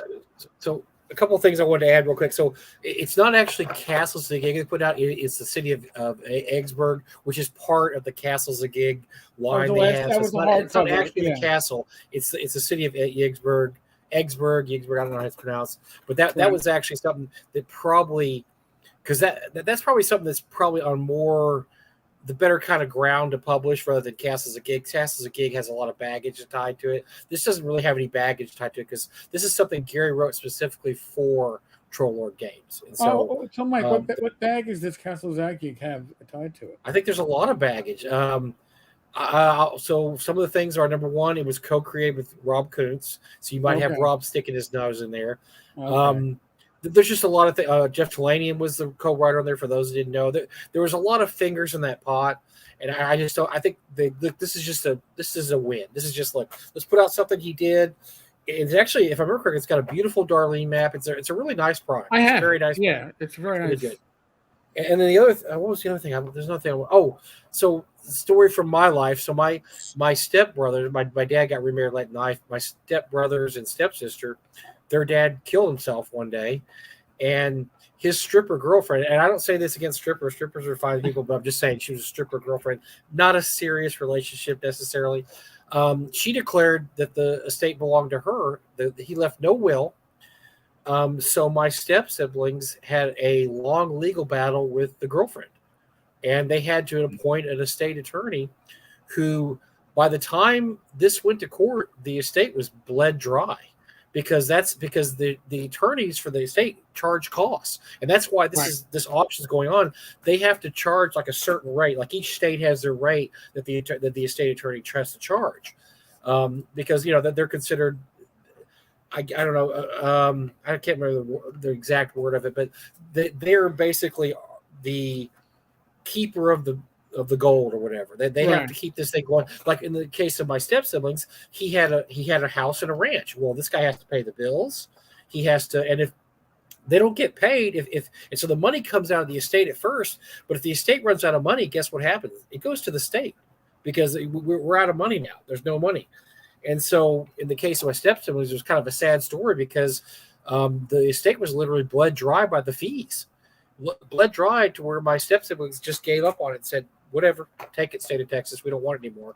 And nobody got it. The stripper girlfriend didn't get it. The step-siblings, nobody got it. The state of Texas got it because it ran out of money. So this is what this is trying to prevent. They don't want the estate to run out of money, for the people basically running the financials of it. And that this is going to save that happening. And so, yes, it would make sense that the Gygax siblings would agree to this. To yeah, sure. Let's make sure there's nothing. We don't want there to be nothing there by the time this decision comes down. Especially if the Gygax siblings think they might win this, right? Then they definitely don't want there to be nothing there, because then that would be a lost cause right there. So this is not unusual. This happens a lot. And look. We've talked for years about Gail and her management of the estate and the Gygax name, the fact there's nothing by Gary that's actually published anymore, and the kids don't know who he is because he doesn't have his name on products anymore. This is actually a good thing. This is going to be a good thing to see the city of Eggsburg come out. I think that's going to be really, really good. I'm happy to say, again, I own it already. I don't need to order it again, but it's good to see. And it's expensive. It's hard to get. I mean, the last couple copies I sold for quite a bit of money because it's been out of print for, a decade and a half now. I mean, it's a collectible. So this is going to be great for all those people that were saving up their pennies for years and years to try to buy this. It's going to be easy to get now. So now here's one that Mike doesn't know about, Oh, and so we're almost at the end of the summer. Rumor was, going back to GaryCon, that the Gygax Memorial Fund was going to do a Kickstarter or an Indiegogo or some kind of crowdfunding to get the Gygax Memorial moving, and they were going to sell bricks. And they were going to right. sell bricks that you would, like, kind of like at your church. Sometimes people, like, sponsor pews, or the window get dedicated to something, or the park bench that got dedicated to Gary. Yeah. So, Mike, um, I probably, I could do this without even, like, um, mentioning. Maybe I'll ask you to guess who do you think is selling this? How about that? Because it's dedication stones.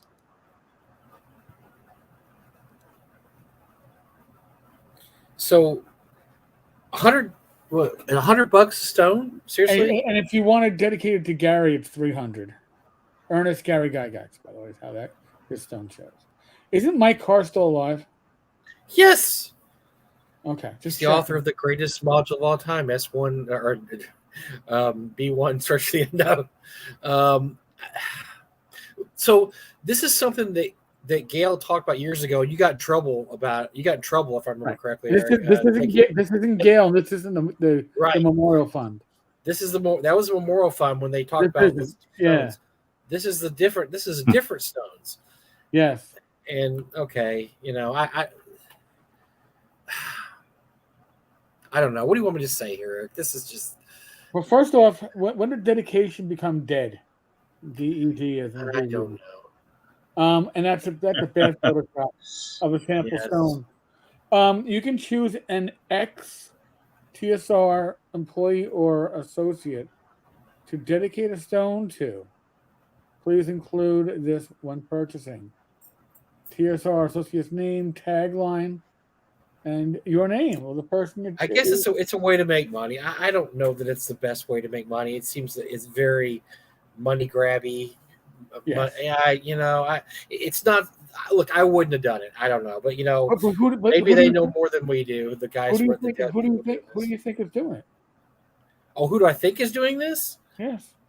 Oh, that's the question. Oh, it's not who I thought it was. Then. Oh, okay. Not Dale. So No, it's not the. this is It's not not the. this is not Stormberg and them. This is not No, Stormberg. no, no, no, Oh, okay. I don't no, know. no, no. You've been No, barking up the wrong park bench. this can't be. This cannot be Uh, Justin. Cannot be. Dungeon Oh Hunter boy! Museum. Oh, you got to be kidding me. No. Wow! That dude is so desperate for cash right now. I just thought, All right. it came across my feed earlier today. I was like, you know what? Let me just show. I mean, if I don't know where these are going. I'm not sure if they're going into a wall, if they're going into a They're driveway. not going anywhere. They're like his gate. Look, this guy has more lawyers than Henry VIII had ex-wives. Okay, so he's got to pay them all. He's got so much stupid stuff going on because he's an idiot. Yes, he needs this money and whatever money grab he can get, but he's not selling any of these dumb rocks. Nobody's buying this shit. This is ridiculous. Nobody's buying this, and no, he's not going to sell 2 of these. I mean, this is just ridiculous. But the timing is interesting because, like I said, Paul himself was talking about selling these dedication bricks or stones for the memorial to raise money. And when Gail was first talking about it years ago, it wasn't for the memorial, it was to raise money for the perpetual maintenance of the memorial. Right, correct. But I believe the cost of the memorial has potentially increased. Because remember, the memorial, as it's being pitched now, is a statue of Gary standing over a table Yeah. with benches, so you can roll your dice with Gary. Which, I mean, certainly, It's I better was than in the Europe. better than the first idea. It's better than the first Oh, it's idea. better than the Pontarelli which statue. was, That they yikes! were Oh, that about. was bad. Yeah. Yeah. So, but even then, I mean, I don't know if bricks are the best. I mean, there's probably look sponsorships are great. I mean, sponsorships might be the way to go for something like that. But I mean, for the average fan, I think it might be cool to spend $25 to do it. Let's say you have like a pavilion, you put bricks in with your name in it. The average fan would drop $25-$50 to put his name in there. Right. If it's run by a legitimate organization and not a con man, and but yeah, it's and I would say is as much issues that people have had with Gale over the years, at least with Paul running it, it's been somewhat of a legitimate organization. I mean, he's got any problems we had with Paul, he's got shit done the last year. I mean, he's actually got things happen. I mean, they actually have a bench with his name on it. I mean, my God, that was something that Gale couldn't do in a decade and a half. Get anything out there. And the kids were the ones that put out the stone that everybody stops at Lake Geneva now and puts their dice on and has pictures around there. Right. And she didn't want that. She thought that was a terrible idea and bitched about that, bitched about that. And that is the best memorial for Gary right now going, because everybody stops there. Everybody wants to see it. Everybody has their picture taken in front of it. So it turned out to be a really good thing that the Gygax kids did that. So yeah, for whatever you say, at least stuff's getting done by a legitimate organization is one thing, but look, nothing that other clown does is legit. So, Well, I mean, I just find it interesting about the timing. It's been brought up by Paul Stormworth that this is the plan. I would hate for people to confuse the two projects and think that right. one has something to do He's with got to the be other. he's got to be pissed off about this. Yeah. But Yeah. that's okay though, because I'm sure that his buddies at the Dungeon Hobby Shop, they're really broken up because Ernie's been in the hospital and is on death's door, so they posted a lot about that, right, and talked about how much they care about Ernie and that they hope he gets better, and that so there's a lot of those posts right out there about about what he's doing, how he's doing, and Not a peep. that's weird. Yeah, that's really odd because he was there. He was Gary Gygax Jr. Gary Gygax Jr. is going to carry their company, right? I mean, that's the guy. And so I can't believe that. So what I heard today is that they did a number of tests on Ernie. His irregular heart rhythm is apparently regular now. I mean, I'm somebody who, once you get congestive heart failure, you might be in remission. You're always potential. It sucks. It really, really sucks. When it hit fucking hard. And when you piss out 60 pounds of water in a hospital over the course of 3 weeks. I still love that story. That's the greatest story ever. So when I had the one doctor explain to me how many liters of soda that was, I was like, I don't need to know. I really, I don't need to know how many bottles that will be lined up at the end of my bed. Please, I don't think that much. Look, this guy's this is a clown. This is a clown show that this guy's putting on, and the fact that they have not said one official word about Ernest Gary Gygax is just everything you need to know about these clowns. It was never about Ernie. They don't care about Ernie. Ernie doesn't matter to them.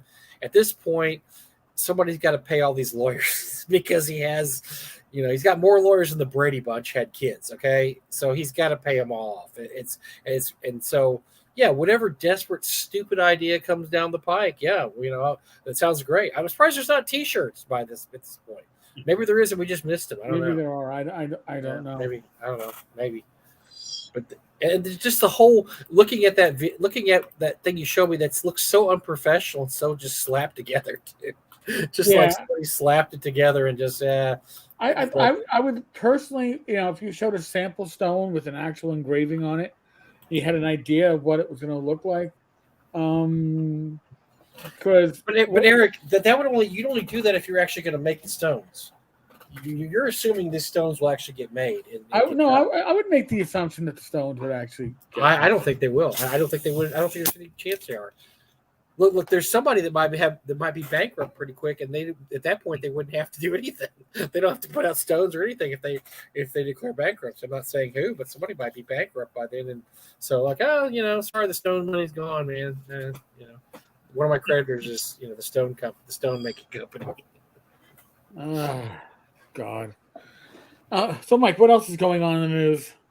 So we covered Ernie was really sick, but he's getting. I saw the post from Luke. He's getting better, which is I'll tell you what, Ernie is an interesting guy because we bag on him sometimes, but he had a very tough life. If you ever read about his life, it was not an easy life because he had some very honest posts about his relationship with his father, which wasn't great, and he did a lot of drugs and a lot of drinking in the 80s, 90s, and he is very open about that. He was an alcoholic to 9 years ago? Think 7, because we saw him at cons when he was drinking. Yeah, we saw him, and he looked awful.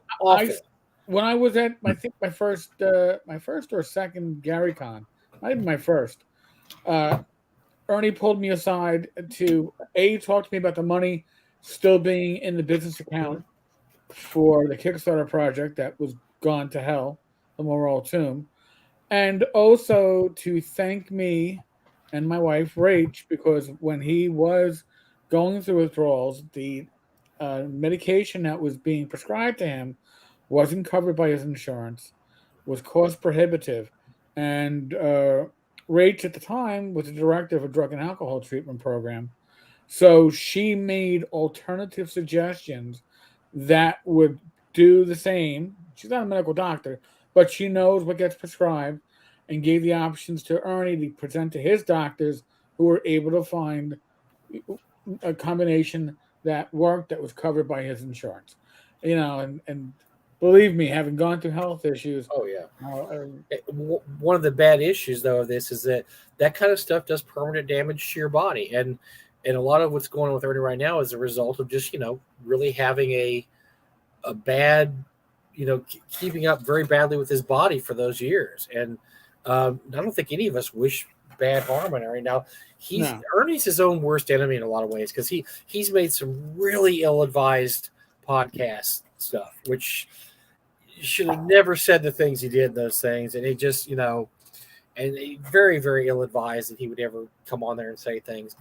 And he had his relationship with his business partners is extremely ill-advised. It's just mind-blowing how dumb it is.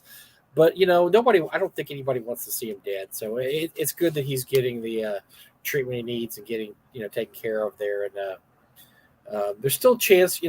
He's already had like 2 or 3 acts in his life, right? I mean, there's still a chance for Act 4 and to go out a decent human being, instead of his last act. He's associated with one of the dumbest people in gaming. He at least he has a chance to maybe clean up his rep some and get back. And I hope that happens. I really do. Oh yeah. I mean, again, I don't have personal issues with Ernie, and your health is the great equalizer. Okay.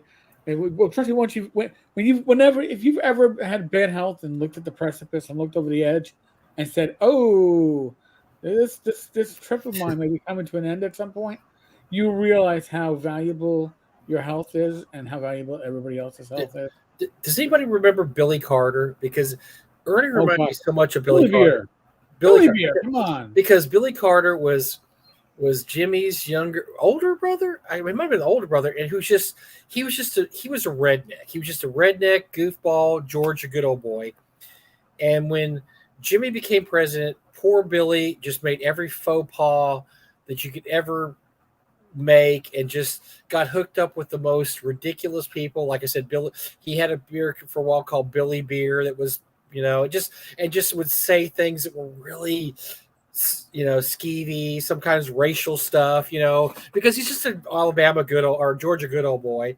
And that's kind of how I look at Ernie in a lot of ways when it comes to the Gygax families. You just got this guy out here that he kind of makes statements every once in a while. Everybody just cringes like, oh man, oh no. And, and instead of Billy Beer, he has, Dungeon Hobby Shop Museum. and whatever. But yeah, it just kind of reminds me of that. He just he just gets hooked up with the wrong people time and time again, and keeps making the same mistakes. But yeah, I hope he gets better. I hope this works out, and and I hope also if he gets better, he remembers who didn't post about him one single time and didn't say one word of encouragement or well wishing or anything. Versus the tons of he still has a lot of fans who posted on his page and said, "Hey man, hope you get better," and this and that. So there was somebody conspicuously absent from his well wishers. So I'll let you. And, you tell people to draw their own conclusions. I mean, Ernie is an interesting person because I know people on all sides of the political spectrum, far and especially far left and far right. I got friends on both sides, and you would think that a personality like Ernie would alienate certain people, and he doesn't. He doesn't. He keeps people that know Ernie see his faux pas, and they pretty much forgive him. So that tells you a lot about his own personal charisma. All right, and also that magic of the Gygax name helps you quite a bit too. Because he does have the Gygax name. It's not obviously not as exciting as the Battleotto name, which that'll skate. You will skate with that name. You just throw that out, throw it in the back of your T-shirt like this one, and you got you're just gotta remember which what order the vowels go in. That's all. Yeah, Battleotto. Yeah, when cops pull me over, I just like turn around and go boom, baby, and there's like, oh, Mr. B, just go along with your day, sir. Yeah, like okay, no problem, guys. 55 and a 20, no problem, sir. Just keep on rolling. I'm like, thank you, thanks, guys. Very well done. Very well done. Did Watch do anything horribly stupid this week? I think all the AI stuff. Man, it's always tough. It's always the AI stuff is still people are still talking about that because, I think the general consensus of the AI stuff. The AI. I mean, that's something. Gosh, we could have so many shows of just the AI aspect of gaming. Period. I'll tell you what's interesting. My wife and I had a long discussion about this last week, and it's really interesting all the creatives that are really upset about AI, and I'm talking mostly writers and artists, because this is something. It's something is creative. People that are creative, what they do can be replicated to a certain extent by AI. Not perfectly, but it can be. Because I was telling my wife, look, if I had a kid right now that wanted to be an electrician, a plumber, an HVAC guy, or a car repairman, I would be 100% for it. Because you know what? Those 4 people are the richest people in my town. And I know because we just had renovations done to our house. And dear God, what plumbers and electricians charge. And I've had plenty of friends that have had air conditioning problems this summer, obviously with the heat. I mean, these guys do really, really well. They serve apprenticeships. Sometimes they end up. The guy who sold us our first air conditioner at the house, one guy had his own car, went out and calls himself fixed air conditioners. By the time we needed our second air conditioner, about 10 years later, he does not go out and calls anymore. He has like 5 cars, and he has employees that do the work for him. And he's just sitting back in his office like, yeah, Ed will be there in half an hour. And so I just think it's interesting that the people who are really bent on shape for AI are the creatives, the people you would think, look, you can never be an AI can never be as creative as a human being, right? Right? I mean, you think that, but then AI can't plumbing. AI can't do electricity. AI can't fix your air conditioner. AI can't fix your car. I mean, these are things you have to open up the hood and look inside. You can't just plug something in. And, sometimes the diagnostic will tell you what's wrong, but a human being has to go look at it and say, well, yeah, but we need to do this, this, and this. And right. Like we just had our house, we just had to rewire. Actually, we had to replumb. We moved the washer and dryer connections. AI can't do that. I mean, AI literally can't do that. A human being has to go in there and decide, okay, here's where we're going to put this. And they drill the holes and they do this, whatever. Yet what we do, if we wanted to write a module, AI could do that. AI could write an adventure. Now, it may not be that great. You may have to edit what they said, but it can be done. I just think it's interesting. This is something the people who are most bent out of shape about it are the people, the creatives, who are very worried about it. I've seen people that just think this is the end of the career of the artist and the writer, which I don't think it's that dire yet. I mean, Thom, tell us what your opinion is, because I don't even know what you think about the AI stuff. I have no clue. And you write a lot. I mean, you have a lot of writing to do. So Right. Well, if you look at the end of at the end of my latest project, you'll see where I stand. Oh, I saw that. Yeah, Jim Wampler of IPU and I are in the same in agreement with not using any AI in our products. I've said my statement for Throwi Games is that I won't use an AI in any products that I charge for. Or if it's a penny, there's going to be no AI in it. That leaves the door open if in case I want to play around with something and give it away for free. But I don't really have an interest in that at the moment. So right now, everything that I generate has this no AI badge. It's going to be on the back. Let's see if I can find very one cool. here Yeah, very cool. Yeah, like see, this is my latest Back to Basics. On the back, it has this little. Where is it? Where's my finger? Right. AI, Right there, yeah. Yep. So AI Very did cool. not. There's no AI in it. So that's my stance. Is that I don't want it in my products. I don't really want to buy products that have it in there because I don't know where it's going to end up in the coming months, years, with all the wild west of it. So, and I'm a technologist, and there are products in my company that have AI that we're watching. I don't have a stance on the technology from a corporate perspective, but from a creative, I don't want it in my stuff. I want to write. I want you to be able to read the bad writing that I put down and know it's me. Well, so, I don't want it to be. I don't want it to be a machine that does it for me, and I don't want. And that's why I use Chet Mitten for my Prayer Quest book. Oh, sure. He's not going to be cheap, but it's still going to be a real person doing real work in a module. To me, that's the importance of this industry and this indie hobby that we're in, is that creatives, whether you're a writer, a map maker, an artist, a layout person, we're all doing this because we love it. We want to put our work into it. I don't want machines doing it, because then it becomes, it's not personalized. There's been no sweat and tears over the work. So it's not for me. Maybe for others. I've seen a couple projects that are pretty recent, actually, that have AI art.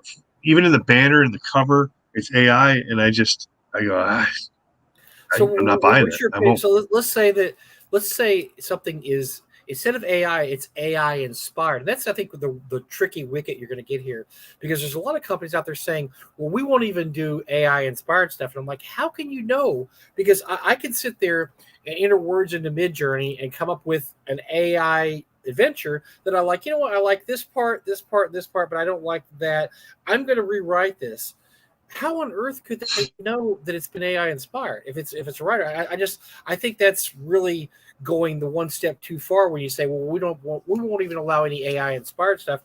Especially, I know a lot of people that use AI art to inspire themselves. They don't use the AI art, but they'll say, I want to see what this looks like. And so they'll say that okay, yeah, I like that. And they'll redraw it, because they'll say, okay, I like what AI caught my idea, but not exactly the way I would do it. And I know people that do that, and they're scared to say anything about it, because they're scared they're going to get labeled with, oh, well, you used AI to create that. Well, kind of, sort of, but not really, not really. It was still an original drawing. It was just that it was inspired, because there's a lot of stuff inspired by, people were inspired by comic books 50 years ago, when they're inspired by stuff that they use, or a song that came out a long time ago, or another. How many versions has there been of Conrad's Heart of Darkness? Everything from Apocalypse Now to, we still have stuff nowadays that basically borrows from Conrad's Heart of Darkness. Well, is all that, should that be just tossed in the dumpster? Because, oh, well, you just basically borrowed Heart of Darkness. No, it's like a homage. It's saying, I'm starting at this idea, but I'm coming to this. I'm coming to a different conclusion. I guess that's my issue with it. I think that people go too far when they say, well, you shouldn't use any aspect of AI for anything. So tell me what you think the difference is between using a Frazetta painting as inspiration to do something versus an AI portrait in the form of Frazetta. Mhm. It's a sticky wicket. I mean, there's a lot of gray there, and I don't know if I can, as a person that's not, as a person who's not an artist doing painting or drawing, I can't speak to that best because I'm not in that world. I can't say what I can do. But from a writing perspective, I can tell you that I've obviously played with AI tools and I've done writing prompts to see what they suggest, and most of them are either very boring or very erratic. Yeah. Have there been ideas generated? Have I sat back and said, wow, that's crazy, I could do something with that? Sure, totally. I mean, that's an AI prompt can give you some really interesting things that you can't think about, because you're basically saying the minds of thousands and thousands and thousands of people are going to come up with an idea that one person can't think of. So if you need a writing prompt and you need AI to do that, and then you mix it up and change it, you're not using the words, you're writing to an idea. I don't know if I have a big problem with that. I have a problem with where they got the writing from to craft that idea. Like, did they steal it? Did they copyrighted material? That's a whole different animal, right? From my perspective, I glean ideas for adventures from everyday stuff, from fables, from just thinking while I'm driving or whatever. And I don't tend to have a shortage of ideas. I'm not saying they're all good. I don't have a shortage because I'm always thinking about stuff that I want to write, and I write down stuff, and there's stuff that's sitting there, and some of it's junk and some of it's good. And it's not like I'm writing 100 things a day, so I don't need as many ideas, but I've played with AI tools, and there's some interesting stuff that comes out. I just don't want anything that's written by a machine, or drawn by a machine. Absolutely, yeah. I could be using other people's material to form those things in any of my work. See, and I guess I get a little worried about the witch hunt atmosphere, because I've already seen there's already been people accused of using AI art that swore that they didn't use AI art. It's not AI. This is what I drew. And there's no, I can see there's Frazetta in there, and there's some Stranko in there, and this, that. Well, yeah, because everybody, I mean, back in the comic days, they called it swiping. You swiped, which meant that, you loved Kirby. And so for a scene, you might have used something that Kirby used back in Fantastic Four number 50, and you do a scene like that. That doesn't mean you're stealing it. It's called a homage. It's a swipe. And now when people do things like that, they're being accused of, well, you must have used AI art to copy this. I see people say the most ridiculous things. I've seen people say, well, I can see AI art where they've used Frazetta's art. No, you can't. You fucking know you can't, because I know people that draw like Frazetta. So they just choose to sit there and I'm going to draw this as an homage to Frazetta. How is that any different from using a machine to basically come up with an idea? As long as you're drawing it yourself, why should that be an issue? It shouldn't be an issue. You should be able to copy whoever you want if you're going to do it yourself, and then not have to be accused of well, you're using AI. Well, they have to be careful of the level of McCarthyism they want to push into some of the stuff. But they, like you said, witch hunt, right? It's like right now there's no way to prove things. If I put an icon on my book that says there's no AI art, I'm using my reputation to tell you that I'm not putting AI in there. Sure. Okay. If you can't trust me, then fine, don't buy my work. But I'm telling you, when I put stuff in my book, it's not going to be AI, because I know what I'm paying to make that book, and I'm usually in the red because I'm paying real artists and real map makers to make the work. Believe me, I footed the bill from the art for our last 3 projects. Art is not cheap. Good art is not cheap. No, it's not. But that's part of being creative, though. Yeah, they need to make a living, definitely. Chet Mitt needs to eat, so I'm gonna buy his groceries for him by putting his art in my book. It just has to be that way for all of us to to sort of survive in this hobby. I don't know where AI is going to be in a year or 2 years. I don't know what people are going to do, but I'm already seeing. If you just do you just go through Kickstarter and you just pop up a bunch of, fantasy or science fiction, Kickstarters, you can start to pick them out. There's a couple right now that are live that I saw the other day that I was like, wow, you're not even trying to hide it. Somewhere down deep in the campaign notes, it says, I use a little bit of AI. A little bit. Okay. Okay. When your cover has it, and it's easy to tell because it's got that distinct look still. So the excuse you always get is that, well, so I could buy a lot of reasons for using AI, but this is what I don't buy is when people go, well, look, I'm a starving whatever writer. I'm just starting out. I can't afford artists. I have to use AI art, which I call bullshit. I'm sorry. Because it's absolute bullshit. If you can't pay if you're artists, that good of a writer, you pitch it to an indie publisher who's hungry. There are companies right now that are hungry for good adventures. If you submit some good work, they'll pay you either per word or per manuscript, and you don't have to worry about buying art. You don't have to worry about doing layout and printing books. There's work for authors who want to write. If you're that good, you'll find the work. Tom, I'm not rich, but I footed the bill for all the art for a basic expert, and we used a lot of stock art too, a lot of stock art. Yep. But like I went out and found that guy last year, David. I just found, look, could you do like 10 pieces for 5 pieces?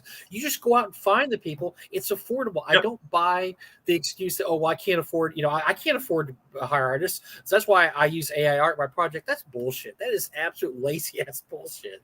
You can't afford it. You could look, don't use established artists. Find the new kid on the block. Find some guys there are so many hungry artists out there that are willing to do artwork for, I don't know, $20, $30 a sketch.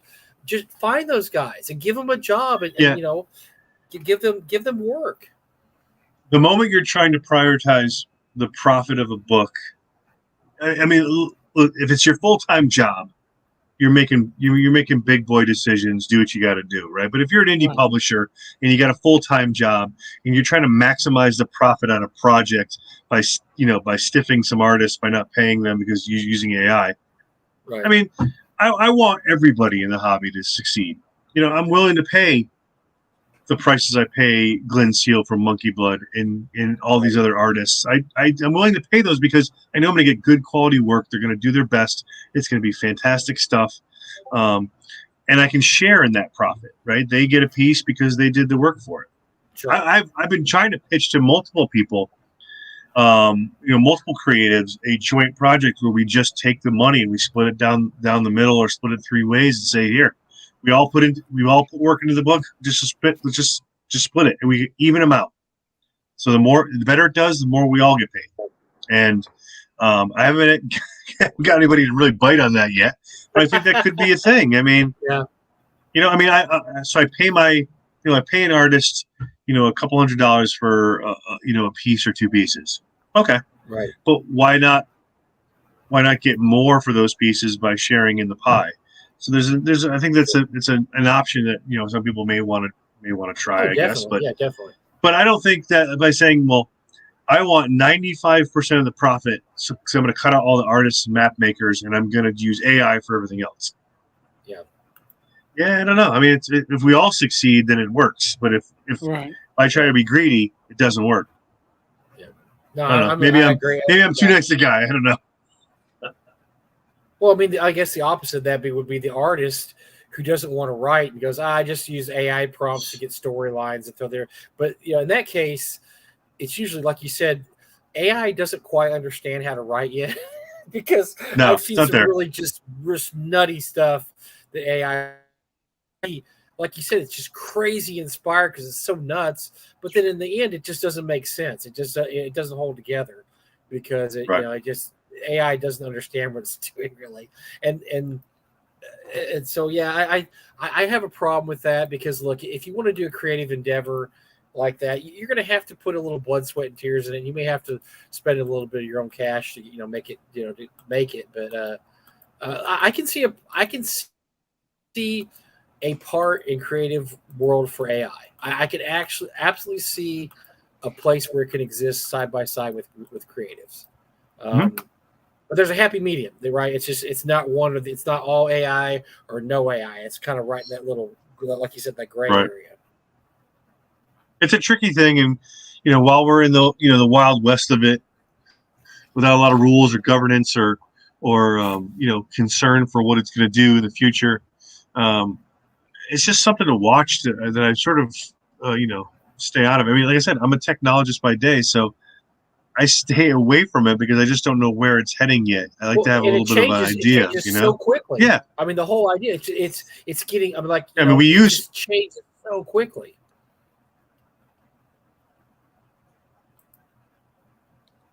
And then there was silence. What happened? I don't know, Mike. You yeah, we have like three. We have like 3 tools in our company that we use. That there's 3 tools in our company that we use that have some AI components that we have to pay attention to because we don't know what they're doing. Yeah. So. No, that's interesting. Especially Grammarly. People don't realize Grammarly is doing what they're doing. They're insane with what they're doing. So. Oh well, hold on. People want to use Grammarly to edit. Oh. Oh, Grammarly's got AI built all in it, man. They're taking everything that you type, it's basically a keystroke capture. You're basically everything you type they could take. Photoshop's got tons of AI pieces in it. I mean, it's just people don't realize the regular tools that you use every day to do your creative stuff. Like, I have an editor, Josh Newey, who does all my editing now, and he's fantastic. And I'll pay him every day to edit my work instead of you trying to push stuff through Grammarly, because I don't want Grammarly to own my adventures. So sure, hell no, yeah, good idea. I'm sure most people don't realize that either. I had no idea. Go figure. Yeah, they're keystroke capture. Everything you type, they capture, and they can consider it to be their own material. If you're not careful, you got to really pay attention. Wow. Okay. No it's nasty. Grammarly for this boy. Yeah, I don't use Grammarly anyway. So I'm terrible. Yeah. Forget it. But there's more and more of it. More companies are trying to find ways to squeak it out. Even spell check. I barely use that. So. Yeah. Well, I think before long, even pretty much every tool is going to have something buried in there, and you're going to have to figure it out. So that's why I said we need rules, we need governance, we need understand what features we can turn on and off. One of the problems, though, Tom, is that unfortunately the government is notoriously technology dumb. I mean, they don't understand this stuff for years and years and years after it happened. I think they're barely understanding the internet right now. They barely got the internet down finally after 30 years, and so they're just the government just runs way behind any kind of helpfulness when it comes to stuff like this, because they don't know what's going on, and when it comes down to it, they're going to vote with their pocketbooks, which means whoever gives them donations. So if Amazon gives them a giant donation, says, we want you to do this, they're going to say, yeah, that sounds great. We're going to do what Amazon wants us to do, or some other big. Yeah, wait till you start seeing wait till you see open AI with their lobbyists and what oh my God, DC pushing. I mean, don't get me started on term limits, but some of these 90-year-old senators need to just they're not going to understand the technology. You got to back up. You got to back up and let some younger folks in there, so our country can make some different decisions. So. All right, okay. So Tom and I are blood brothers here. This is perfect, because I told my wife I will no longer. This is the last election. I will no longer vote for any human being who will turn 80 years in office. I don't believe people that were born during World War II should be telling my grandson how to live his life when he's 19 and they're 80. So I told her I'm out. I don't care who runs. Yep. I don't care if it's whatever. If they are 80 years or older, I will not vote for them, because I'm tired of older, mostly white people that are like 80. They were born in 1943, saying, "Well, here's what I think the future of the country is." When you have people that are 20 years old that are having to. I mean, these people, they're not going to be around in 20 years to see what they did matters. No. I mean, it's funny. It reminds me of California. California, they passed a law that by 2039, all cars in California will have to be electric. They're not going to be around. They're not, so they can say whatever they want. They can say every car in 2039 can be made of gold and have gemstones and a laser on top, because guess what? It's 25 years or whatever, 15 years. They're not going to be here to see if it happened or not.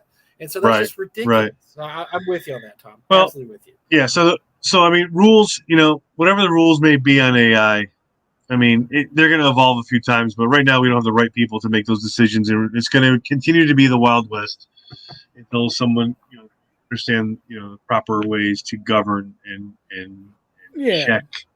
Well, the internet was the Wild West. Look at the internet; it was the Wild West for a lot. With all the '90s, the internet was the Wild West until they kind of sort of tried to tame it, and even now there's so many loopholes and crazy stuff that goes on. But the 90s, I mean, that's when all the money was being made on the internet, because you could do anything. I mean, there was no rules. Well, it's funny because I always tell people that for every single person that was working for an internet company that said we can use the internet to sell things and to help people, you had 10 people behind them going porn. Right? I mean, that was what, and AI is going to be no different. It's going to be, we can figure out all these cool things that we can use the technology to solve problems, and there's a pile of people behind them already thinking about the worst ways to use it to pretty much steal or thieve or ruin things. So without governance, without rules, it's going to be Wild West. So by the way, I thought we'll see what happens. The first time Glazer introduced me to VR, the first thing I thought was porn. Like, oh, this is going to revolutionize porn. VR? I mean, good lord, this is the new galaxy of porn here, and apparently it has revolutionized porn. So I was right. Well, that's kind of that's the root of everything. Hooray for technology. Right? Yeah, no kidding. Yeah. Sadly enough, we don't use it for endeavors that create morality or equality or make our souls better. We're like, how can we do porn better and make more money doing porn? Like Twitter was supposed to be a corporate device, and it just turned into a place where you slam each other. So I don't know. Oh my god, yeah, it's something else. So I'm sorry, not Twitter, X, right? X? Oh yeah, now it's X. Whatever. Oh, I love that now they have to refer to it as X, formerly known as Twitter. That's like every sentence now. It's X, formerly known as Twitter. Like, I know by now. Just don't have to keep saying formerly known as Twitter. The artist formerly known as Prince. Yes. Right. The artist formerly known as Prince is the company formerly known as Twitter. I think we covered. Well, it'll be interesting to see what people make in the near future, but I'm already. And all these companies are coming up with their own policies. Like Kickstarter has that really weird waffly one, and another company, DriveThru, has their policies, and WotC has their policies. But they're not going to line up, and there's going to be people that are just going to sort of stray across the lines anyway. So you're going to have a lawsuit at some point when WotC or somebody says, "Hey, this is AI art. We're booting you out," and the person says it's absolutely not AI art, and I'm taking you to court because you slandered me and says so. You're going to have that at some point. Somebody's going to be able to prove that. Look, I didn't use any AI, and your computers, whatever, detected as AI. Well, it's bullshit, and that's my issue with it, is that there's nothing foolproof in that regard. It says like, oh, we can absolutely 100% detect AI, because I've seen cases where it couldn't, where either people did AI and it did detect as AI, or people didn't use AI to detect. I've seen that more often than not, where people didn't do AI, and then these quote unquote machines detected as AI, and they're like, I didn't use AI. It's absolutely no AI in there. But it's just not like, it's the Wild West. It's the absolute Wild West now when it comes to AI, and how you can spot it, and how do you know somebody's using it. And like you said, Tom, you could absolutely tell sometimes people are using it. Like there's no doubt this thing is AI, or especially the writing. The writing is ridiculous. I mean, I know Amazon has a new policy now because they had so many AI written books. It was just ridiculous that were being submitted, because somebody what they do is they'd make a provocative title. Then they would have AI write a 25-page book or 30-page book, and they just slap it out there without editing it. And people were buying these going, oh, my God, this is written by a machine. This is a human being didn't write this book. And awful. It's just ridiculous. Yeah, it's terrible. Awful. Yeah. That's where we are. Thanks, Tom. We had a great discussion here, and thank you so much for coming on. And so my pleasure. ShireCon is in a few weeks, right around the corner. Sure is. You have the Kickstarter up. Can we put that link up again, Eric? We have a. Hold on a second. That I already backed it, because I'm a Kickstarter whore, as Eric is. He's a whore, but I'm a bigger whore. No, you're the biggest whore of all, Eric. Good Lord. But yes, we'll back that. And let me bring it up for a second, because we've picked up some backers during this. It definitely jumped up, which is. I hope that was us. Really great. Maybe it was us. Sure, it was. I think you picked up 9 backers. So. Yeah, I picked up a handful, which is great. Much appreciated. Yeah, every little bit counts. This money obviously goes right to the next one. So we're just gonna just fuels the chain, just keeps it moving. So Oh, I got to keep you rolling because apparently, you're the hardest working man in gaming, and so we got to pay. So real quick before we leave, so any interesting firefighting stories to tell us lately in the last couple months or so? I mean, you had summer, so you must have had something go on during the summer that was crazy or wild crazy. well, as usual, and what we're seeing more of as of late is more vehicular issues, a lot of crashes. We had a real bad string of fatalities in car crashes in the beginning of the summer. We lost, I think, in the 4 or 5 surrounding towns, we lost, I think, 7 people in different crashes, 7 different crashes. Wow. Damn. But from a fire perspective, it was a real bad stretch there. Everybody was losing somebody. I helped a woman out of a car that I thought was going to be. Looked like she was going to be okay, and then she died the next morning. So it's one of those things where it's like it's a rough stretch sometimes. We've had a couple fires, nothing big, thankfully. But we obviously fire season really starts, in the fall. People with their wood stoves or whatever. Had some electrical fires, nothing big. And the fire service is dwindling. Volunteers are down. I mean, we get a couple people on a call. It's a good day. So it's hard to get people to want to, leave their job for a couple hours and go, check out somebody's, smelly basement or Well, I think I told you a real good friend of mine that was a volunteer fireman for a while in a small town in Texas because he was going to college there and he thought I'll do something fun. And so every fire they had, they came when the house was already burned down, and they just would spray water on the, you have to spray water on the embers and the ashes, but they never got to actually save anything because they're a volunteer fire department. By the time they get called and mustered out and get there, the fire's pretty much gone. I mean, it's done. So you're just spraying, water on there to keep it from, spreading. Well, we've saved a few, but we've saved a few houses in the last few years, but most of those houses are old houses because they have better construction.